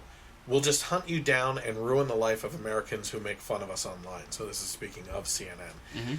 Here's the next one. "The threat to dox him is the issue. Either his identity is newsworthy or it isn't. It doesn't become newsworthy if CNN decides it is." And that's the biggest point here. Yep. I think, which is CNN is holding this back, and some people are claiming that this may be a example to the president himself. Hey, apologize for what you're saying, and we'll not call you out as much.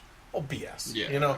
Their ratings are up all over the board for these news outlets and everything because they're bashing Trump. We talk about that all the time with Stephen Colbert and everything. That's what they said in the Veritas video about the whole Russia thing. I still haven't watched that, but they said we do it for ratings. It's a business. Oh, those cute ethics they teach you in journalism school, that's adorable. No, we do this for ratings, and that's exactly what he said. And this is a 15-year producer at CNN. So Fran Kelly. Yeah, friend of mine. Oh, okay, that's the other video, the millennial one, which I didn't download. I should have. Probably. Oh man, it's funny. Note to CNN, random guy making memes isn't the story. The president using those memes is. But this threat from you is now the story.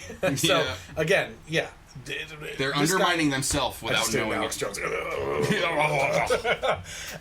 So you have this guy who made this GIF, right? It's a funny GIF. It's immature, right? But it's the internet. Is he that wrong? Is he really trying to incite violence? No. The president retweeting it, that's immature. Yeah. He shouldn't be, again, how many times do I say, take the Twitter away from him? Not shut down his account, just have a medium. Someone that writes for him. Well, say that CNN is really fake news. Just have CNN has horrible coverage of me right now. You know, just clean it up a little bit. I like his tweets. I know you do. I'm all for having someone that approves or denies. How about that? A last line of letting it through or not. I understand that. Yeah. So someone that will say, okay, you know what, the CNN one, you don't need to retweet that. You already say they're fake news all the time. You know. So well, here's the thing though. What we're missing in society. I had a very deep conversation on this with my friend who used to work at Veritas. Okay. Right? And we went to see Kellyanne Conway and some ambassadors in D.C. a couple weeks ago. And we're sitting there waiting for the interview to start. And I said to him, here's the problem in society right now. Donald Trump and Hillary Clinton both fueled their campaigns by tapping into the vein of anger and hatred in America on both sides, right? Which is what scares me with the crazy supporters on both sides, is that no matter what they do, they're not doing wrong, right? Well, there's an issue with that. Yeah. But that's also why people like Tomi Lahren became popular so fast. Yep. And Milo Yiannopoulos for his part too, is that they were tapping into this vein of hatred. Hey, that person has a voice and they're saying what I want to say, right? But I really feel that there's a deeper yearning in society right now, and that is for the next component, which is solutions. Yep. Right? Which is, tell me the problem. I'll agree with you on the problem because that's why I'm following you or I'm listening to you or watching you. But that only brings you so far. Now you've elevated me to this hatred and anger level that has me spewing angry rhetoric, but you're not giving me something to follow through with. Yep. Right? Which is why Tomi Lahren fell apart on The Daily Show. Oh, okay, so you disagree that Colin Kaepernick should be protesting the national anthem this way. Well, how would you suggest that a black man protest the treatment of the black community in this country? She stumbled. She didn't know what to say. Yeah. She didn't have an answer. Because for months she had been talking about how what Colin Kaepernick was doing was wrong. But she had never presented a solution to that. She should have right off the bat said he should be doing this instead. I personally don't know what he should do. Yep. I disagree with the way he's doing it. But my friend Matt has made some good points on what else could he do. And that's a question that was posed to her. That's the next step. Okay, that's going to be a healing process, I think, in this country, which is more people looking for and asking for solutions. Yep.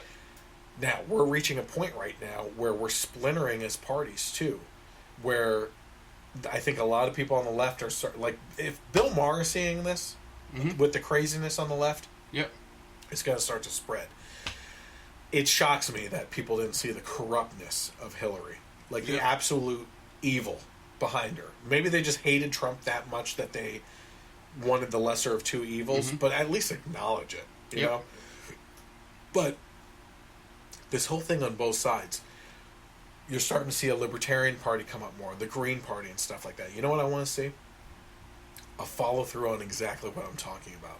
I would love to see a party called the Solutions Party. Yep. Okay?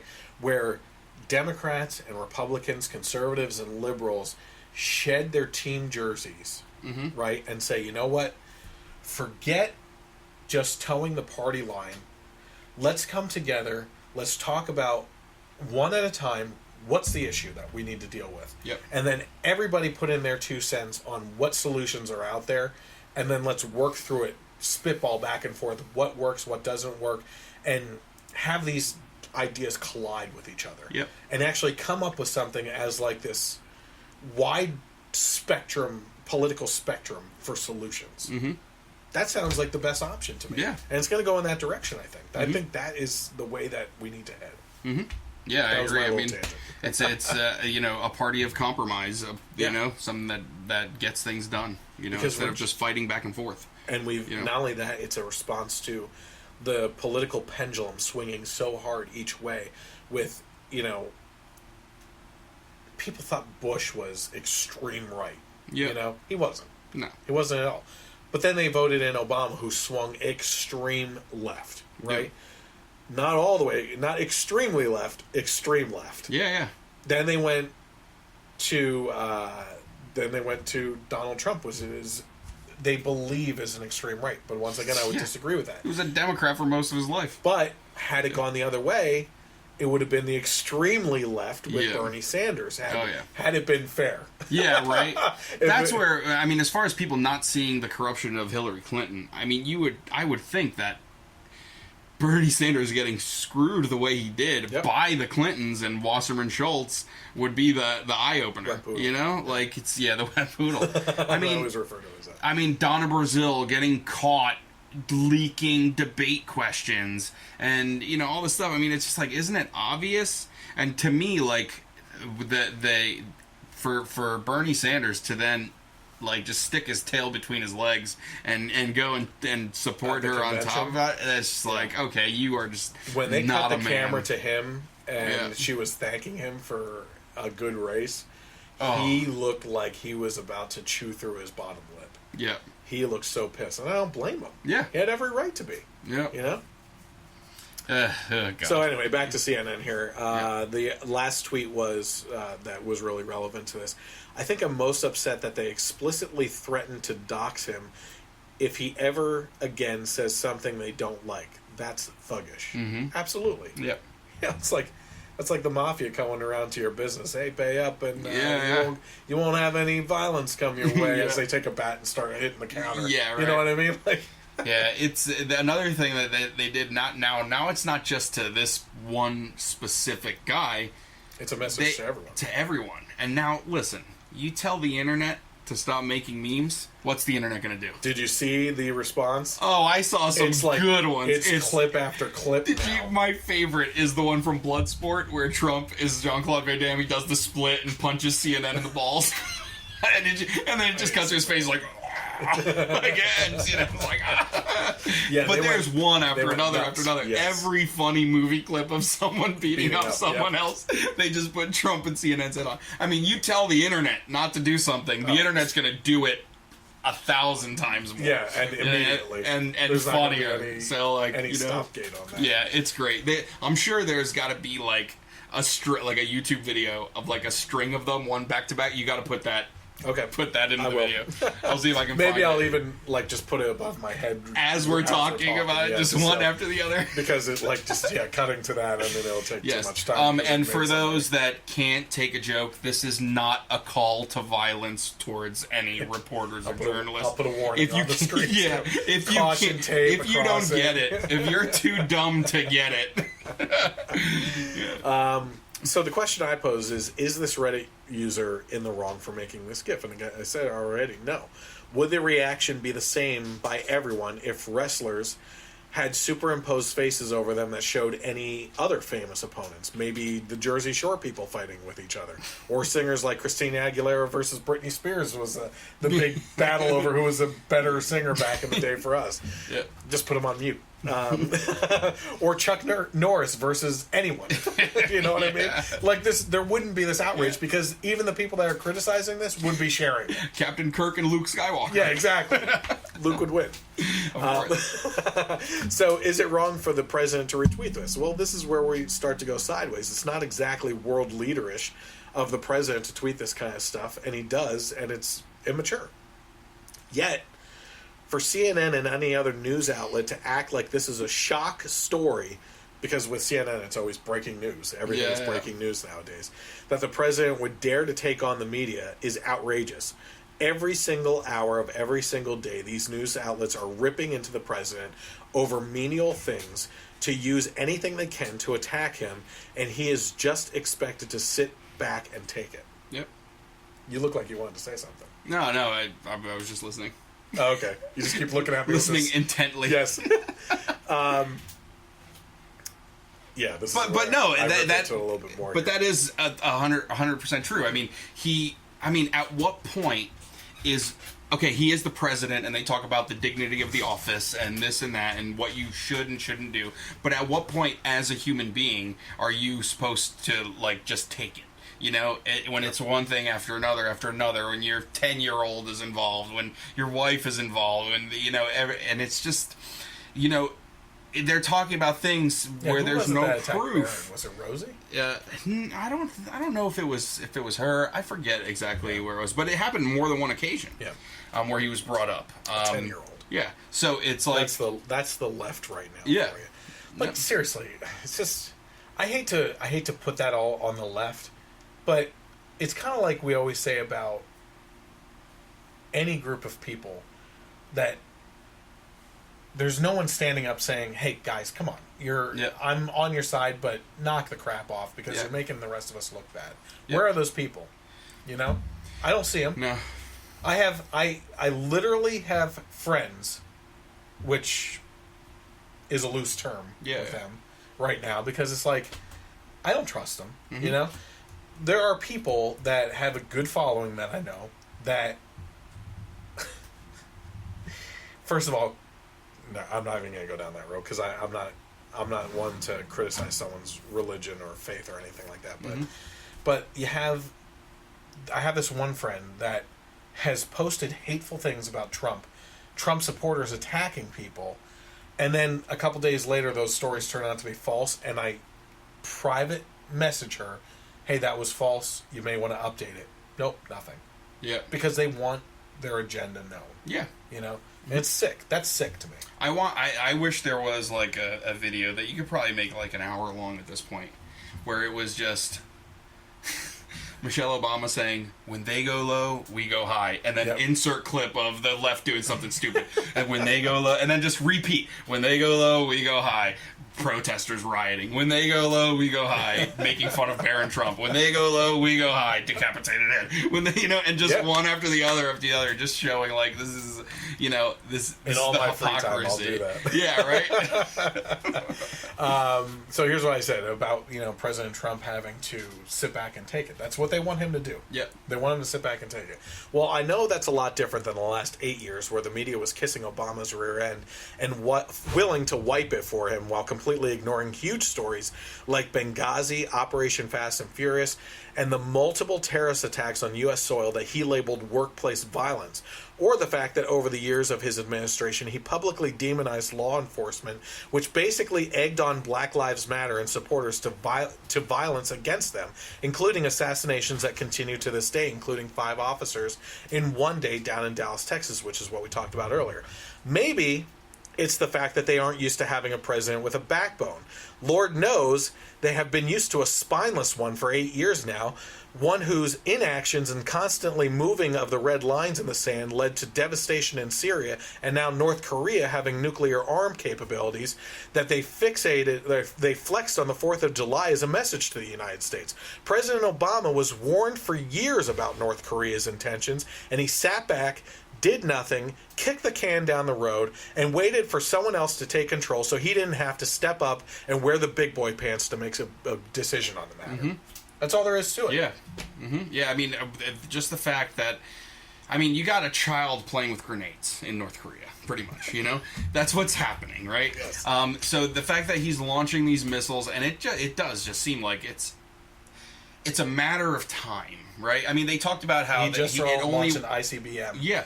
It went like 400 miles. It was over 1,000 miles. Well, and it could reach Alaska. Yeah, and what they said was that he shot it like straight up in the air. Where if they put it on a regular trajectory, it could get like, it's just a matter of time before like L.A. or San Francisco or. And the sanctions were that China proposed or something, sanctions that North Korea should end their nuclear program. But they don't have a nuclear program. Yep. That's over with. They have nuclear arms now. Yep. So now they have nuclear arms, and they have ICBM missile launching technology that can get those nuclear warheads to the United States. Yep. You know? And like I said about Obama being spineless, the only time he grew a spine was to attack his own citizens, the Tea Party members, the religious right, the people that don't like high taxes, people that are against his universal health care. Yep.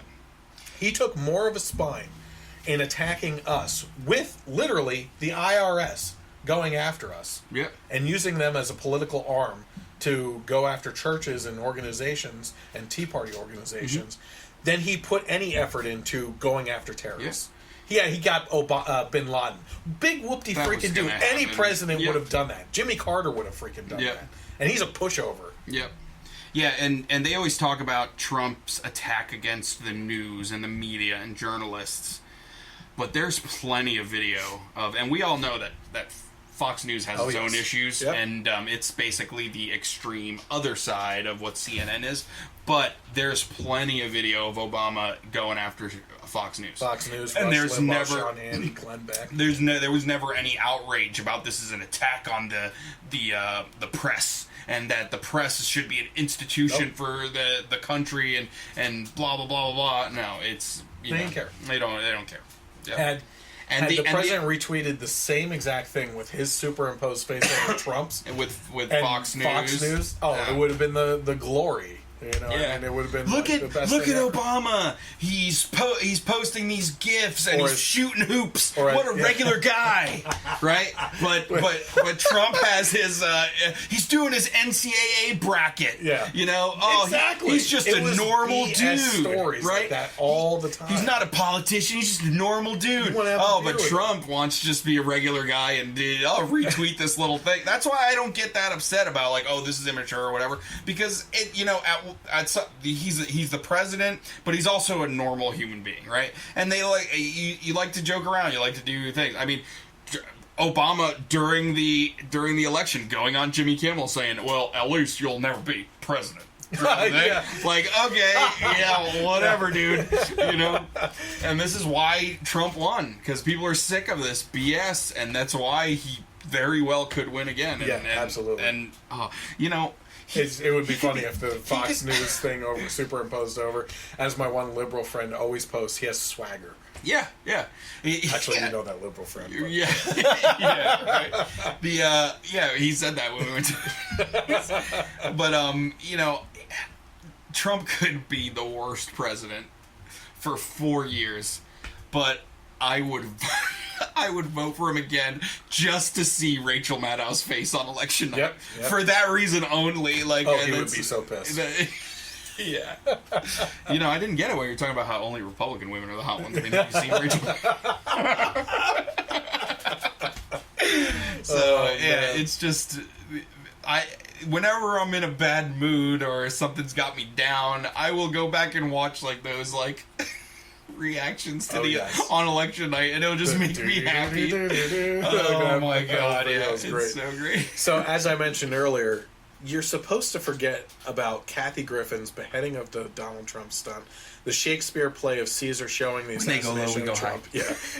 Disgusting street art of Trump naked showing up everywhere and being beaten down. When they go low, we go high. People defacing his Hollywood star. When they go low, we go high. Protesters destroying property because he is president. When they go low, we go high. The media always blaming Tea Party people for violence that never pans out that way. You get the point. Actors and directors like Johnny Depp calling for his assassination, Joss Whedon, whatever you want to call him, saying multiple disgustingly violent things about him. Madonna saying she fantasizes about blowing up the White House. Mm-hmm. Ashley Judd saying his election is worse than child sexual abuse. Media figures like Joe Amica, Maddow, and Hayes, Keith Olbermann on his 3-minute GQ videos, the result of a downfall from his sportscasting and having his own TV show on MSNBC, as well as other things, all saying hateful things and sometimes violent things about this president, like Chris Matthews, who, as I mentioned in the opener, who just said, one good thing Mussolini did was execute his son-in-law, while talking about Trump and his son-in-law, Jared Kushner. But keep telling yourselves that it is the right and Donald Trump that is pushing this angry rhetoric that leads to violence. It must be taking a toll on the party as of late, since it was their rhetoric that led to a progressive liberal Bernie Sanders supporter to go on a shooting spree in an attempt to assassinate 10% of the congressional GOP. With more than 10 minutes of uninterrupted gunfire and little resistance, that liberal managed to kill absolutely no one. Thank God it was a liberal who can't shoot for crap. And just goes to show you, it is gun control for liberals that we need to be talking about. That is so great.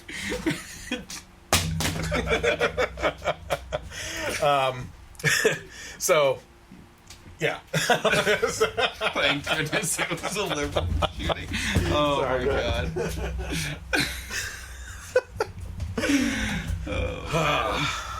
But that's another rant from me. Yep. So, okay. On a serious note here, this story has me infuriated. Mm-hmm. And it's just... And incredibly sad. Like, this is such horrible. a sad story. So there's a lot of stuff to go over on this one. That's why it's our main topic tonight. In our main story for tonight, we are talking about the ongoing tragic case of the 10-month-old Charlie Gard. Gard was born with a mitochondrial DNA depletion syndrome, or MDDS, which causes gradual muscular weakening and brain damage. His parents had said doctors at Great Ormond Street Hospital for Children in London were planning to remove the 10-month-old from life support on Friday, which may be as tomorrow. Of today. Tomorrow's Friday, or was it well, last week? If it's in London. Oh yeah. As of right now, yeah. So 11 o'clock. I might not even be up to date on if this actually even happened yet, if they took him off of life support. British courts decided that Charlie should be allowed to die after a heartbreaking legal battle in which doctors asserted that the child had no chance of survival, and Charlie's parents argued that there was an experimental treatment in the United States they had not tried. The case was taken all the way to the European Court of Human Rights, which declined to hear the case Tuesday, upholding previous court rulings that it was in Charlie's best interest to withdraw life support. It's in your best interest to die. Well, how is that an interest? Yeah. You know? I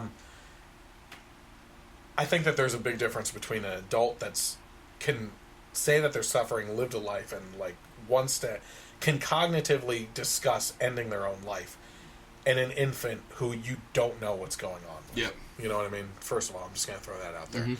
The European Court of Human Rights ordered that Gard's life support be shut off and blocked him from travel to the U.S. for experimental treatment for Gard's parents, who raised over $1.7 million through crowdfunding efforts. Go ahead. How is that even possible? Like, how can these people block them on their own from just buying a ticket and coming? Because it sets a precedent. Like, it sets a precedent for a single-payer healthcare system. That, number one, their systems aren't as good. Okay, that shows that. Yeah. Number two, that there's going to be multiple cases like this, and what are they supposed to do? Just allow people to be freely flying out left and right? Yes. Well, yes. Yeah, yes. I know. I agree with you. Like, the government is holding them hostage to stay in their own country. It might as well just put a ball and chain on their leg, you know? Yeah. Like, I just don't even... I don't even... It's not even in our realm of understanding as to how this can be done legally. Like, to say, you can't... Okay. Like, alright, you don't want to help me here? Fine. Yeah. Just give me the freedom to go and get it done. That's it. Oh, my God. So, pursuant to UK law, the hospital appealed to the UK High Court, who ruled in favor of the hospital and blocked travel to the US for Gard and his parents. An appeals court and the London Supreme Court struck down appeals from Gard's parents, who then turned to the European Court of Human Rights, but the court did not intervene on their behalf. He'd fight to the very end, but we're not allowed to fight for him anymore, Gard said in the video statement of one of his parents. We can't even take our own son home to die. So this is a second equation to this whole, second part to this equation, which is not only are they not allowing him to seek treatment elsewhere, because if you listen to everyone that has criticisms of this from Europe and the Human Rights Council or whatever it is, at no point in time do they ever say, it is with 100% certainty he would not survive. It is always, it's a low, statistically low percentage that he has a chance of survival. Well, as a parent, I'm going to chase that survival rate. Yeah. You know what I mean? But here's the second part to this equation is they can't even take him home for like a hospice type thing. You know what I mean? Like, allow him to die in their home instead of in a sterilized hospital that he's not used to. I mean, first of all, I get it. He's not. He's deaf. He's blind and everything right now. Mm-hmm. He probably won't know the difference. But come on, it's more for the family. Yeah, you know, at least let him leave the the place and the people that are condemning him to die. Yeah, seriously. Like, you know, I mean, if you had to stay there, and then on Friday, someone is going to pull the plug of life support, I would look squarely at that person before they did it and say, you are about to murder my son. Yeah, yeah. And I can't. You're the one doing this, and I can't be held responsible Yeah. for what I'm about to do to you if you pull that plug. So this whole story reminded me loosely of the movie. Did you ever see the movie John Q with Denzel Washington? No.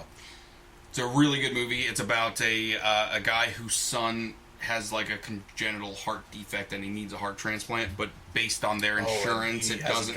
He basically he's being told that the insurance isn't going to cover it, that Medicaid and other kind of charitable things don't cover people that have insurance. So because he has insurance, even though it doesn't do this, they're not going to help either. Nobody's going to, like, they're basically just saying your son is going to die.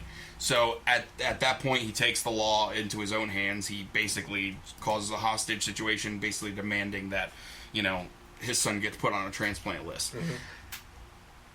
I mean, I know it's a different kind of this situation, but at this point, if you're these parents, can you say that you wouldn't start to think like, all right, I'm packing a bag, I'm going to the hospital where they have my kid with a gun, and I'm saying I'm taking my kid, and I'm going to the airport. Yeah. Try and stop me. Yeah. Because at this point, you are basically saying, I don't care what happens to me. I will do anything to save my child. Well, you're answering the last question I have on here. So we'll get to that, though. I know what I would do. Yeah. So on Sunday, Pope Benedict called for the parents to be allowed to treat their son until the end. The Vatican released a statement saying, the Holy Father is following with affection and emotion the situation of little Charlie Gard and expresses his closeness to his parents. He is praying for them in the hope that their desire to accompany and care for their own child until the end will be respected. The famous hospital of the Vatican is requesting that Charlie Gard be allowed to be transported there. The European Court of Human Rights ruled against Charlie Gard's parents, who raised money to send their child to the United States for experimental treatment for his terminal illness. The Bambino Gesù Hospital is owned by the Vatican and is located in Rome, Italy. Now, on top of the Vatican responding, President Trump also responded to the situation. You're going to hell, people. President Trump also responded to the situation by not only tweeting, if we can help little Charlie Gard as per our friends in the UK and the Pope, we would be delighted to do so, but also, from what I understand, contacted the couple personally. Mm-hmm. Ian Tuttle, one of National Review's multiple pieces about the case, wrote this: the question then is not what would Charlie Gard want, a question no one can answer since he's an infant. The question is, what do we owe to people such as Charlie who cannot speak for themselves? What duty of care do we owe them simply on account of their being human beings, who are by nature possessed of an inalienable dignity? What obligations do we have to those who suffer, and how should we understand their suffering? And pertinent to this case, under what circumstances should the tightest bonds of affection, those between parent and child, be subordinated to the judgment of the state? Yeah, these are ethical life questions. Mm-hmm. I don't know if I go into this further down, but I said to you before we sat down for the podcast, mm-hmm.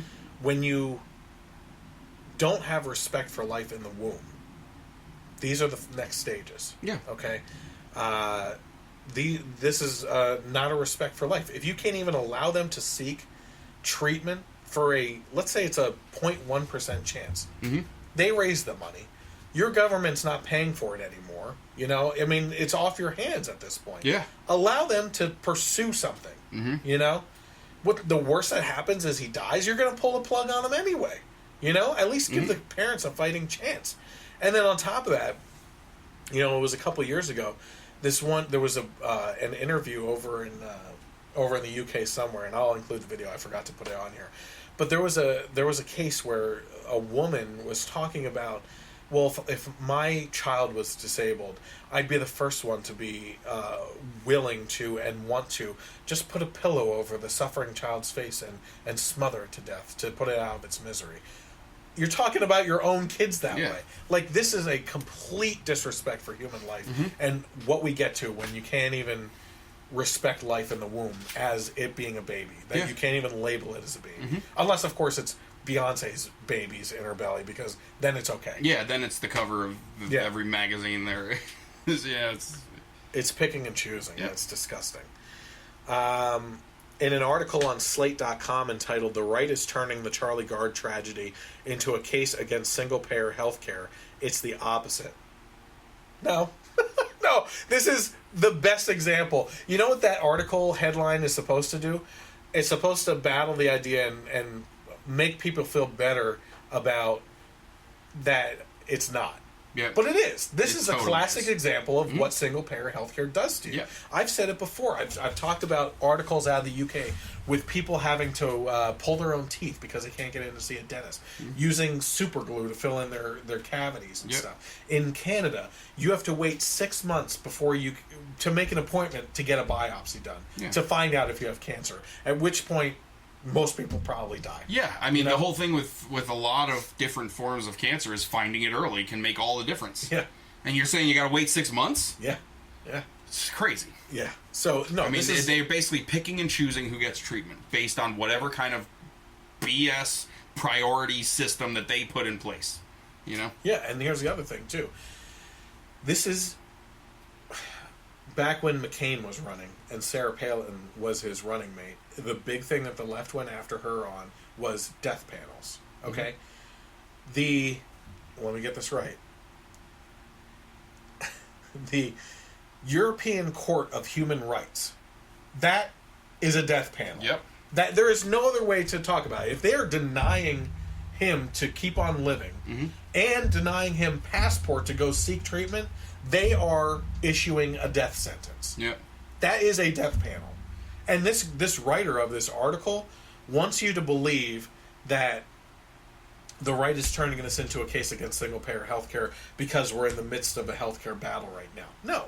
This is the right valuing a human life. Yep. And actually putting some worth to it. You know? And the fact that there's anyone that can argue against this is sickening. Yeah, even take out the let's say you don't even know what the healthcare system is in the UK. Let's say you don't know all of that kind of baggage that comes along with the story. I'm sure if you asked 100 Democrats, citizens, hey, there's this kid who is sick, the parents raised money, they want to bring him because there is experimental treatment here that might be able to save his life, but there's a court saying, no, you can't take him. What do you think about that? Yeah. I'm sure everyone would say that's wrong. Yeah. That's messed up, you know? And it's just... I don't know. And it's, I don't have that much faith anymore. In people.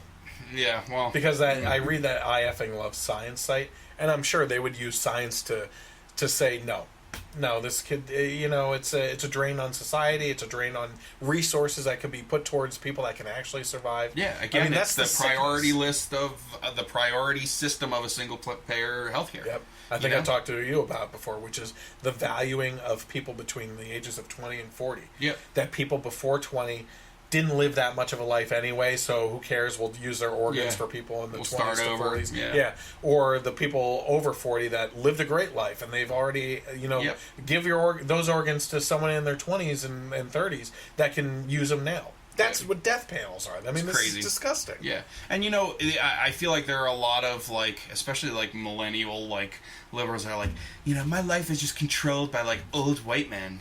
Do you want those same people controlling your healthcare? Yeah, seriously. I mean, this all sounds great and free and everything until you're the one that's told, you can't get treatment because you don't matter as much as this other person over here. So, sorry. Yeah. They can never put themselves in other people's shoes. No. Because they think they're on a pedestal. They think they're better, so they can't see themselves. No, I think that they're fighting for. They think that they're fighting for the overall good and the life and value of life for everybody, but they don't realize the consequences that are inherent in a single-payer system, which is that the outer edges are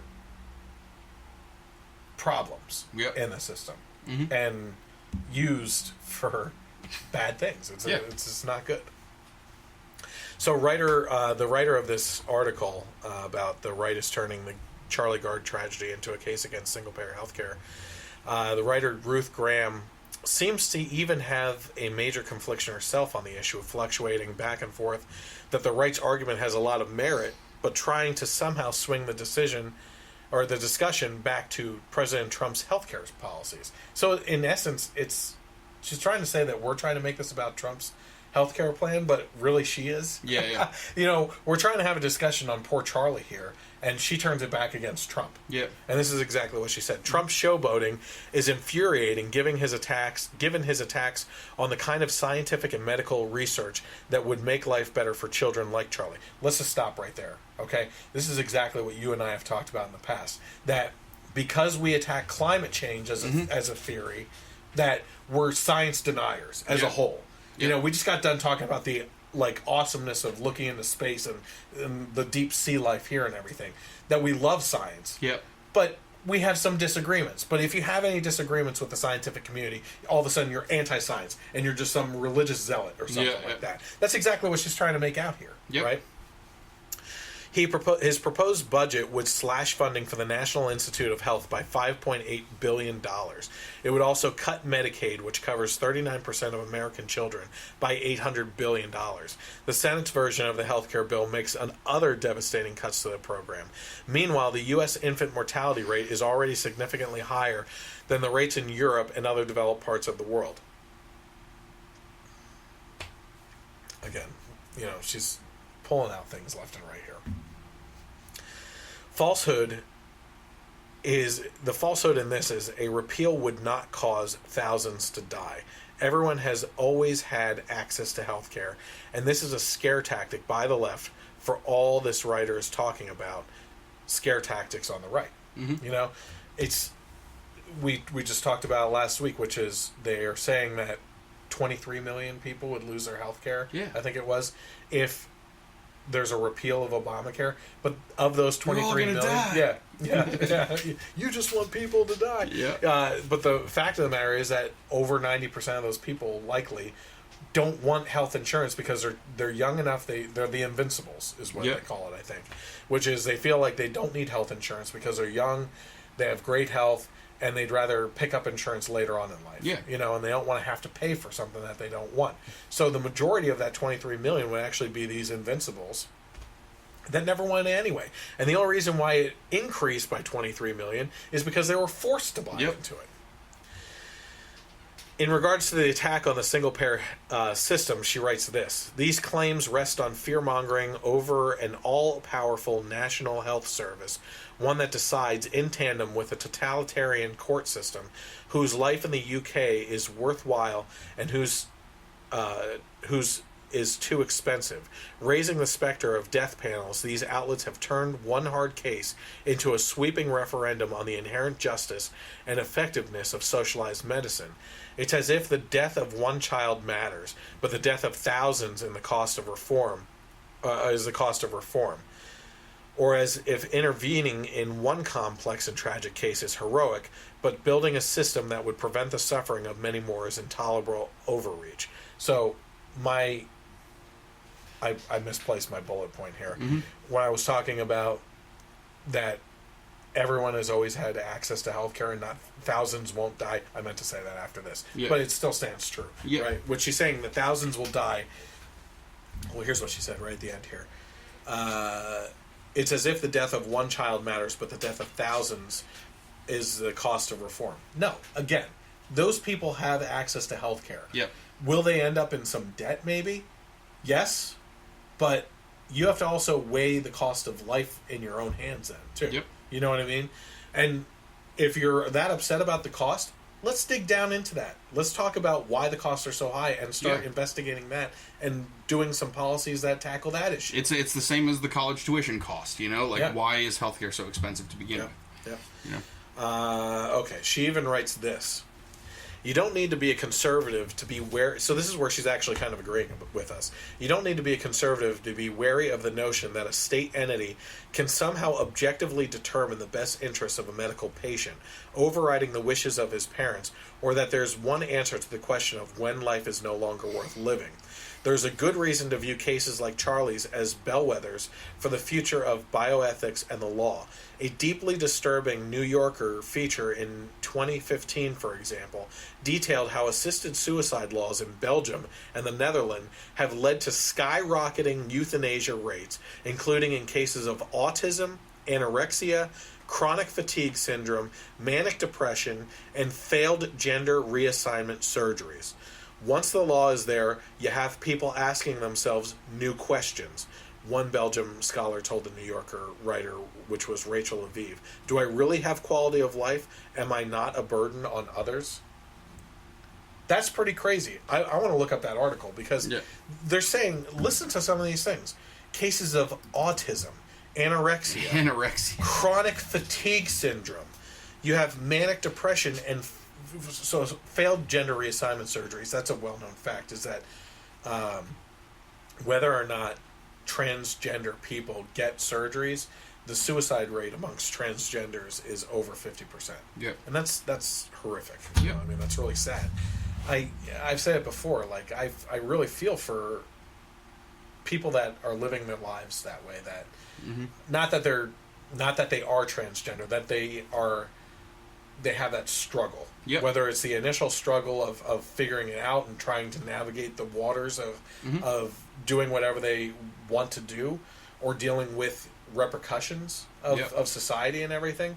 It's a hard thing. You look at Caitlyn Jenner, and it's like, you know, it's constant breaking down. And even she, you know, has come out as a Republican and catches crap all over again for that then and everything, you know? Well, that goes towards the whole thing of, like, if you're black and a Republican, there's something wrong with you. If you're gay and a Republican, there's something wrong with you. You're not following the rules that we have set forth for you. There's a guideline. So what's there's a book wrong of rules here. Yeah.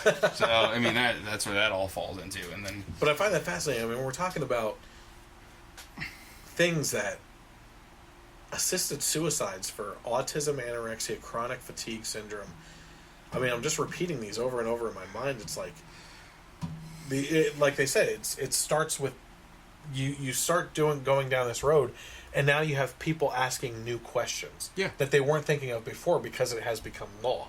Yeah. Right. Assisted suicide is now law. Well, you know, geez, you know, I just I'm feeling this way, and now I feel like I'm a burden on society. Yeah. You know, and I can't do it myself. Yeah. So maybe I'll just have someone else help me. Well, it's not even just that. It's, you know, when you go into like the depression and the failed gender reassignments, I mean, these are people that in a society like ours where assisted suicide is not legal, they have suicidal thoughts to begin with. Yes. Once you make it legal, then it rationalizes those thoughts in their head, you know, like saying, well, this is okay. I mean, this is, you know, it's not even something that I really have to, like, think a lot about because it's legal, you know, other people do it, you know, and so it's an acceptable thing for me to carry out. Yep. You know, so you're just putting How that can extra... suicide be that bad if there's laws that help you do it? Yeah. Yeah, they're taking a suicidal thought, a seed in their mind, and kind of pushing them towards it. Yeah, watering it, like you said. Yeah. So it's pretty sad, you know. And then you have people that probably don't even have suicidal thoughts to begin with. In the case that now do. Yes. Chronic fatigue, autism. You know, I'm so tired all the time. Anorexia. Yeah. Not to say that all of those people don't have any suicidal thoughts to begin with, but it's not. I wouldn't think it's as prevalent as depression and you know. Yep. All that other stuff. So another amazing aspect to this story is apparently Twitter is blocking a Support Charlie Gard account. Did you hear about this? Mm-mm. So they are constantly trying to circumvent that. And I'll repeat this. Twitter is blocking a Charlie Gard account to show support for him. Mm-hmm. This is Twitter, who, even after multiple complaints from people, allows ISIS and what is the other one? Muslim Brotherhood to continue with their accounts with terroristic, like, recruitment stuff. Mm-hmm. You know, but you can't show support for a terminally ill 10-month-old child? Yeah. Like, what the F is up with you, Twitter? Seriously, that's really screwed up. Yeah. I can't believe that. That's unbelievable. Yeah, I mean, it's you know, you have a lot of these Silicon Valley companies, the Googles and the YouTubes and everything, like blocking conservative messages. And, you know, we talked about it last week with, what was the story? Where, you know, John Oliver, Seth Meyers, all these videos are, it was about... they were pushed to the top. Yeah, they're trending, you know, is all pushed to the top. Oh, it was about the Republican healthcare bill being written behind closed doors. Yes. But when Obamacare was done the same thing, if you want to see videos of Republicans complaining about that, I mean, it's like buried. You don't see any of that stuff. So, I mean, it's the same kind of thing. You know, they're picking and choosing what is banned, what is blocked, what can't be talked about in order to just kind of push their own agenda. Yeah. Because to them, agenda is more important than truth. Yes. Unlike opposite. Our podcast, or your podcast that I'm a guest on. We might set up a studio at his house, too. We'll see. I actually thought about that today, just because of the drive. Yeah. I'm like, man, I just want to put something so you can come to my house every once in a while. So, as I said before, no one has said that there's a 100% chance of failure for these treatments that they're seeking. As a matter of fact, most are saying that there's a slight chance. Don't parents have the right to fight for that slight chance? When has a slight chance ever been looked at as unworthy of trying? Now, this is a slight comparison to the whole situation. But this is it. The clock has seconds left on it. Your football team is down by 6 points, and you're 80 yards away from the end zone on 4th down. I'll be damned if you tell me I don't have the right to call for a Hail Mary as a coach. And you're going to tell me that Roger Goodell is the one that gets to make the call? Because that's what's happening. You're forcing parents to give up their right to decisions for the well-being of their family and give it to an overarching authority that has no stake in the decision. Yep.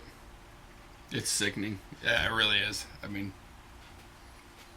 I find it fascinating that people would actually argue against this case, which is typically those on the left, the same people who, if there was an endangered species of animal that had to be moved to a certain region to survive, they would fight in the streets to save these animals. Well, I can guarantee you that these parents of Charlie Gard care a hell of a lot more for Charlie than anyone would ever care for an animal. Ever. And I doubled down on that. So he answered the question earlier, what would you do as a parent to save your child? He said, whatever it takes. Yep. I agree with you. Mm-hmm. Whatever it freaking takes. Yep. You know, the first thing, worst case scenario, this falls apart for this family, and I don't know where it stands right now. Yep. And this kid is sentenced to death. But let's just put it this way. This Charlie is murdered by the government. Mm-hmm. Okay? That's what I'm going to say. I'm going to put it squarely on their shoulders. Because if you don't allow that option to seek treatment elsewhere when you don't even have to pay for it, you are the one responsible for that death. Especially when you have those other places saying, we'll take help him. You. Yes. You got the Vatican saying, we'll take him. You got the U.S. saying there are experimental treatments we could try. And you're saying no? I mean, and you think about the parents and how, if he passes away, how do you go on, right? It's one thing... Well, that's what I was getting to here. Yeah. It's one thing to know that you tried everything you could. Yeah. It's another thing to have someone else tell you that you can't do anything else when you know there are other things you could try. Yeah. So, how do you, after all this ends, however it's going to end, how do you go on living? Well, that was going to be my question, which is, if that happens and this government murders this kid, the first thing I do as the parents is renounce my citizenship and get the F out of there. Yep. Because who would want to live under that system? Yep. That's the first thing I would do. And then I would pursue legal action from outside the country. Yep. And it's just ridiculous. Anything else? What would you do if your country did this to you? I mean, I mean, I don't know. I don't know. You're in a I mean, there's all these things going through my head. Yes. Part of me is saying kill myself. Another part, because how do I go on? Another part of me is saying driving a bomb into freaking Congress or whatever. Another part of me is saying what you're saying, which is obviously a much more rational thought. That's funny. I'm glad you say that because not many people see me as a rational person. So, and I don't. In case I can't assume what you're thinking, I don't advocate driving a bomb into Congress. I'm not like Madonna, you know. But I'm just asking, like, all these things, like, you don't know.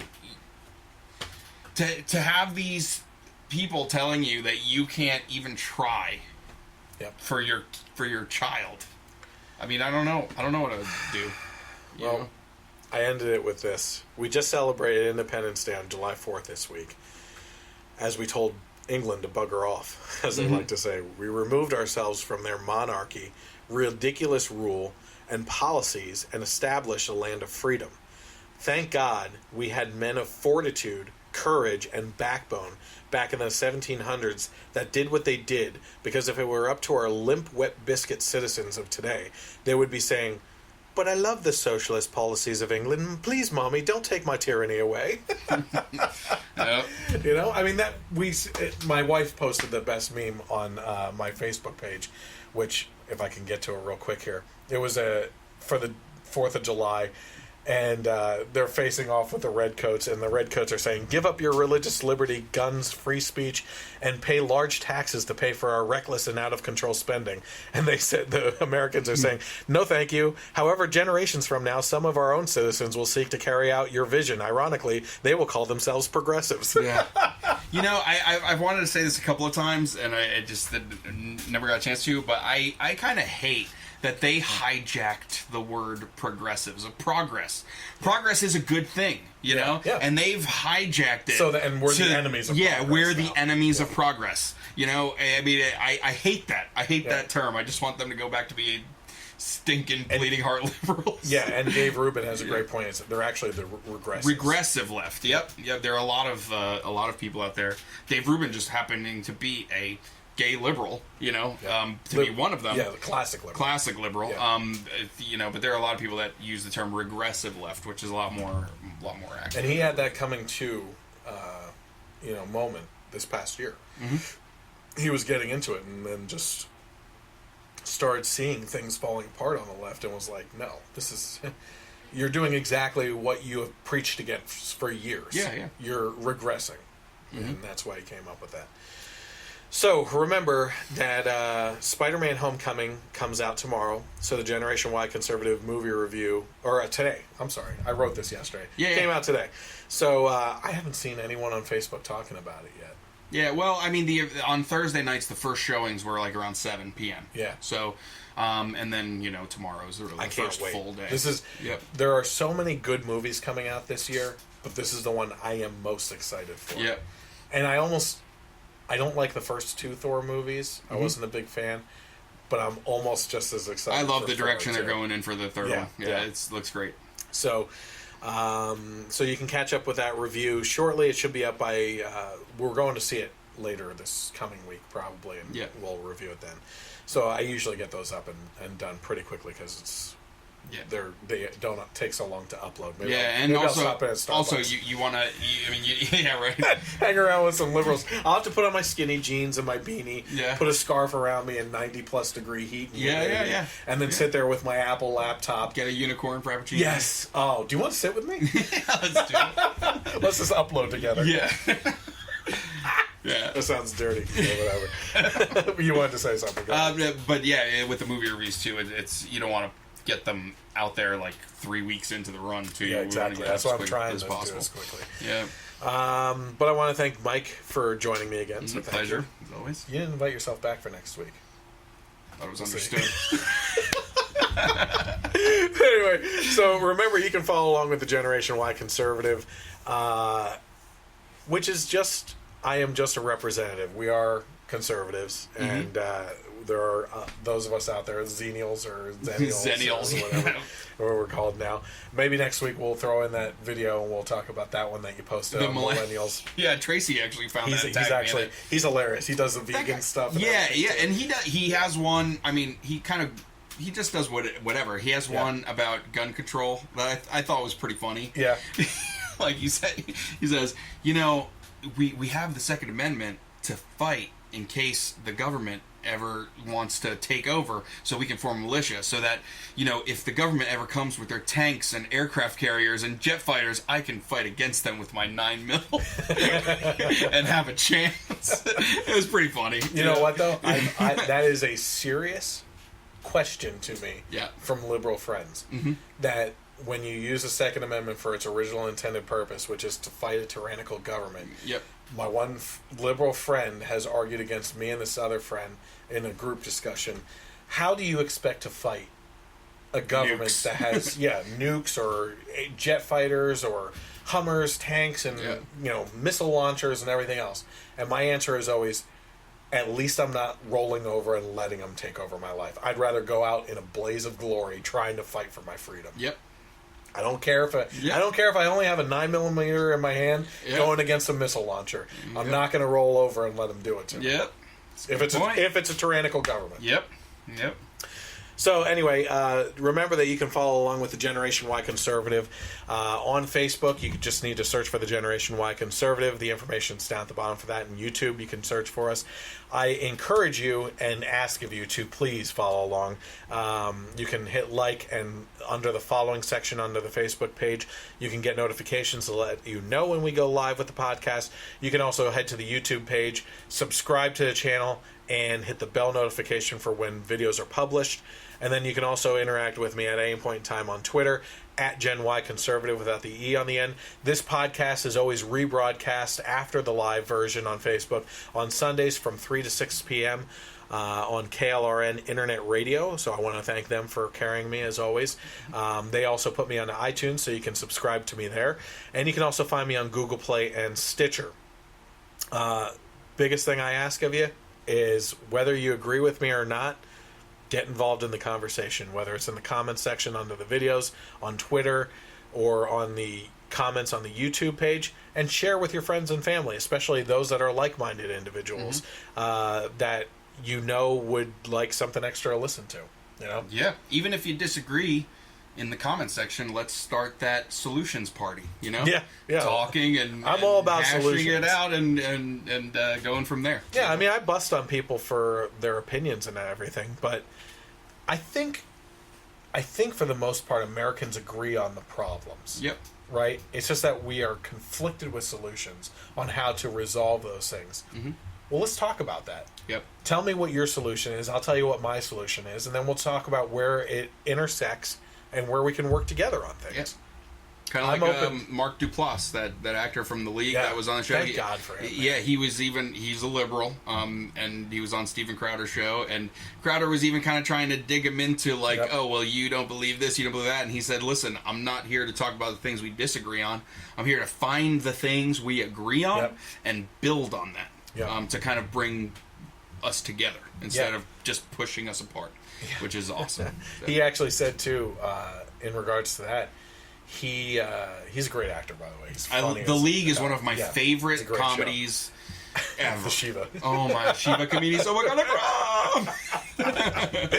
and the Sacco. That's what I thought of when you talked about that Shiva. I thought of Shiva comedies. Oh my God, but he said, you know, back in the election time, I was saying the most vile, hateful things about Trump, and then one day I just sat back and said, why am I saying this stuff? Like, why am I becoming what I don't like? And what does it accomplish? Exactly. You know? And he started looking into solutions, so it was really cool. Again, I want to thank you guys for tuning in. I just want to say, I don't know, like I said right now, where the situation lies with Charlie, but pray for Charlie and his family. Pray for our country and their country. Pray for all of our leadership on both sides. Have a great night, and God bless America. You're listening to the Spark Radio Network, internet radio like you've never heard before. Innovation, creativity, and imagination, are all said to begin with a spark. So fasten your seatbelt and take the ride of your life and listen for the spark. You are listening to KLRN Radio, where liberty and reason still reign. Hey, this is John Preston, Marine combat veteran and Pacific Records recording artist. Just reaching out to have you check out our new album, Battle Cry, Songs of America's Heroes, an album featuring phenomenal other combat veteran artists like Scott Brown of the Scooter Brown Band, Ryan Weaver, Rowdy Johnson, just an incredible mix of people. This is all veterans telling our stories and our lives, and we're giving 100% of our proceeds to the Valkyrie Initiative to help veterans and first responders integrate back into society. I myself have battled with post-traumatic stress for many years and lost my own brother, a Marine Corps veteran, to suicide. I ask that you step with us and make this happen. We are in pre-order right now and release on March 17th. Go to iTunes, go to Amazon, buy. We plan on making the charts and making it at a very high level, and your support right now makes a difference. This is the release of my new song, Superman Falls, which is actually about the loss of my own brother, which happened last year, and I would love for everyone to check it out, to listen, and hopefully it'll make a difference in many lives. If you're 85 or younger, would you like peace of mind and comfort for your family? We're Final Expense Direct with an urgent message for you. The average funeral today costs over $8,000, but the most you'll get from government benefits is $255. How will your family pay the difference? We can help. Our senior plans start as low as just $1 a day and pay up to $30,000 for a funeral and other final expenses. Peace of mind is easy. There's no medical exam. You'll have lifetime coverage, and your plan can't be canceled as long as you pay your premiums. Call now for free information about our senior plans. Answer a few simple questions and receive approval right on the phone. Plus, call right now and we'll give you a discount prescription card for free. Call 800-553-8687. That's 800-553-8687. Again, 800-553-8687.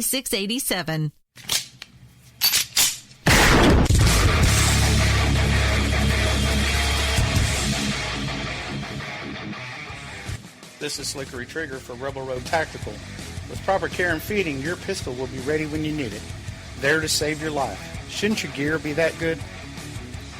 Whether you need a holster for comfortable everyday carry or a tough-as-nails holster for your next training course, Rebel Road Tactical has what you need. Check us out on the web at rebelroadtactical.com.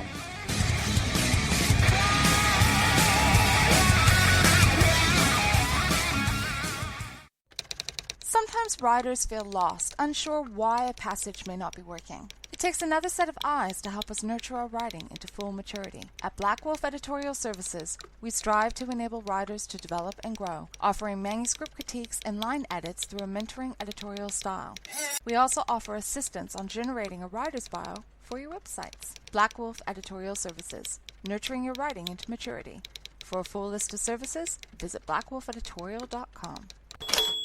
Here's George Foreman with InventHelp. Hi, I'm George Foreman. Do you have an idea for a new product or invention? People ask me all the time, George, how do I get my idea in front of companies? How do I get a patent? What do I do next? Do you have the same questions? I'll tell you like I'll tell them all. Call my friends at InventHelp. Call InventHelp today for free information. InventHelp has been helping inventors for more than 30 years and has sales offices nationwide. InventHelp can submit your invention to companies who are interested in receiving new ideas. If you have an idea and want to try to patent it and submit it to companies, you should call InventHelp today for free information. Listen, I can't guarantee a company will be interested in your idea, but I believe every inventor deserves the opportunity to step into the ring and take their best shot. Put InventHelp in your corner. Get your free inventor's information. Call 1-800-353-6490. That's 1-800-353-6490. Again, 1-800-353-6490. KLRN Radio has advertising rates available. We have rates to fit almost any budget. Contact us at advertising@klrnradio.com.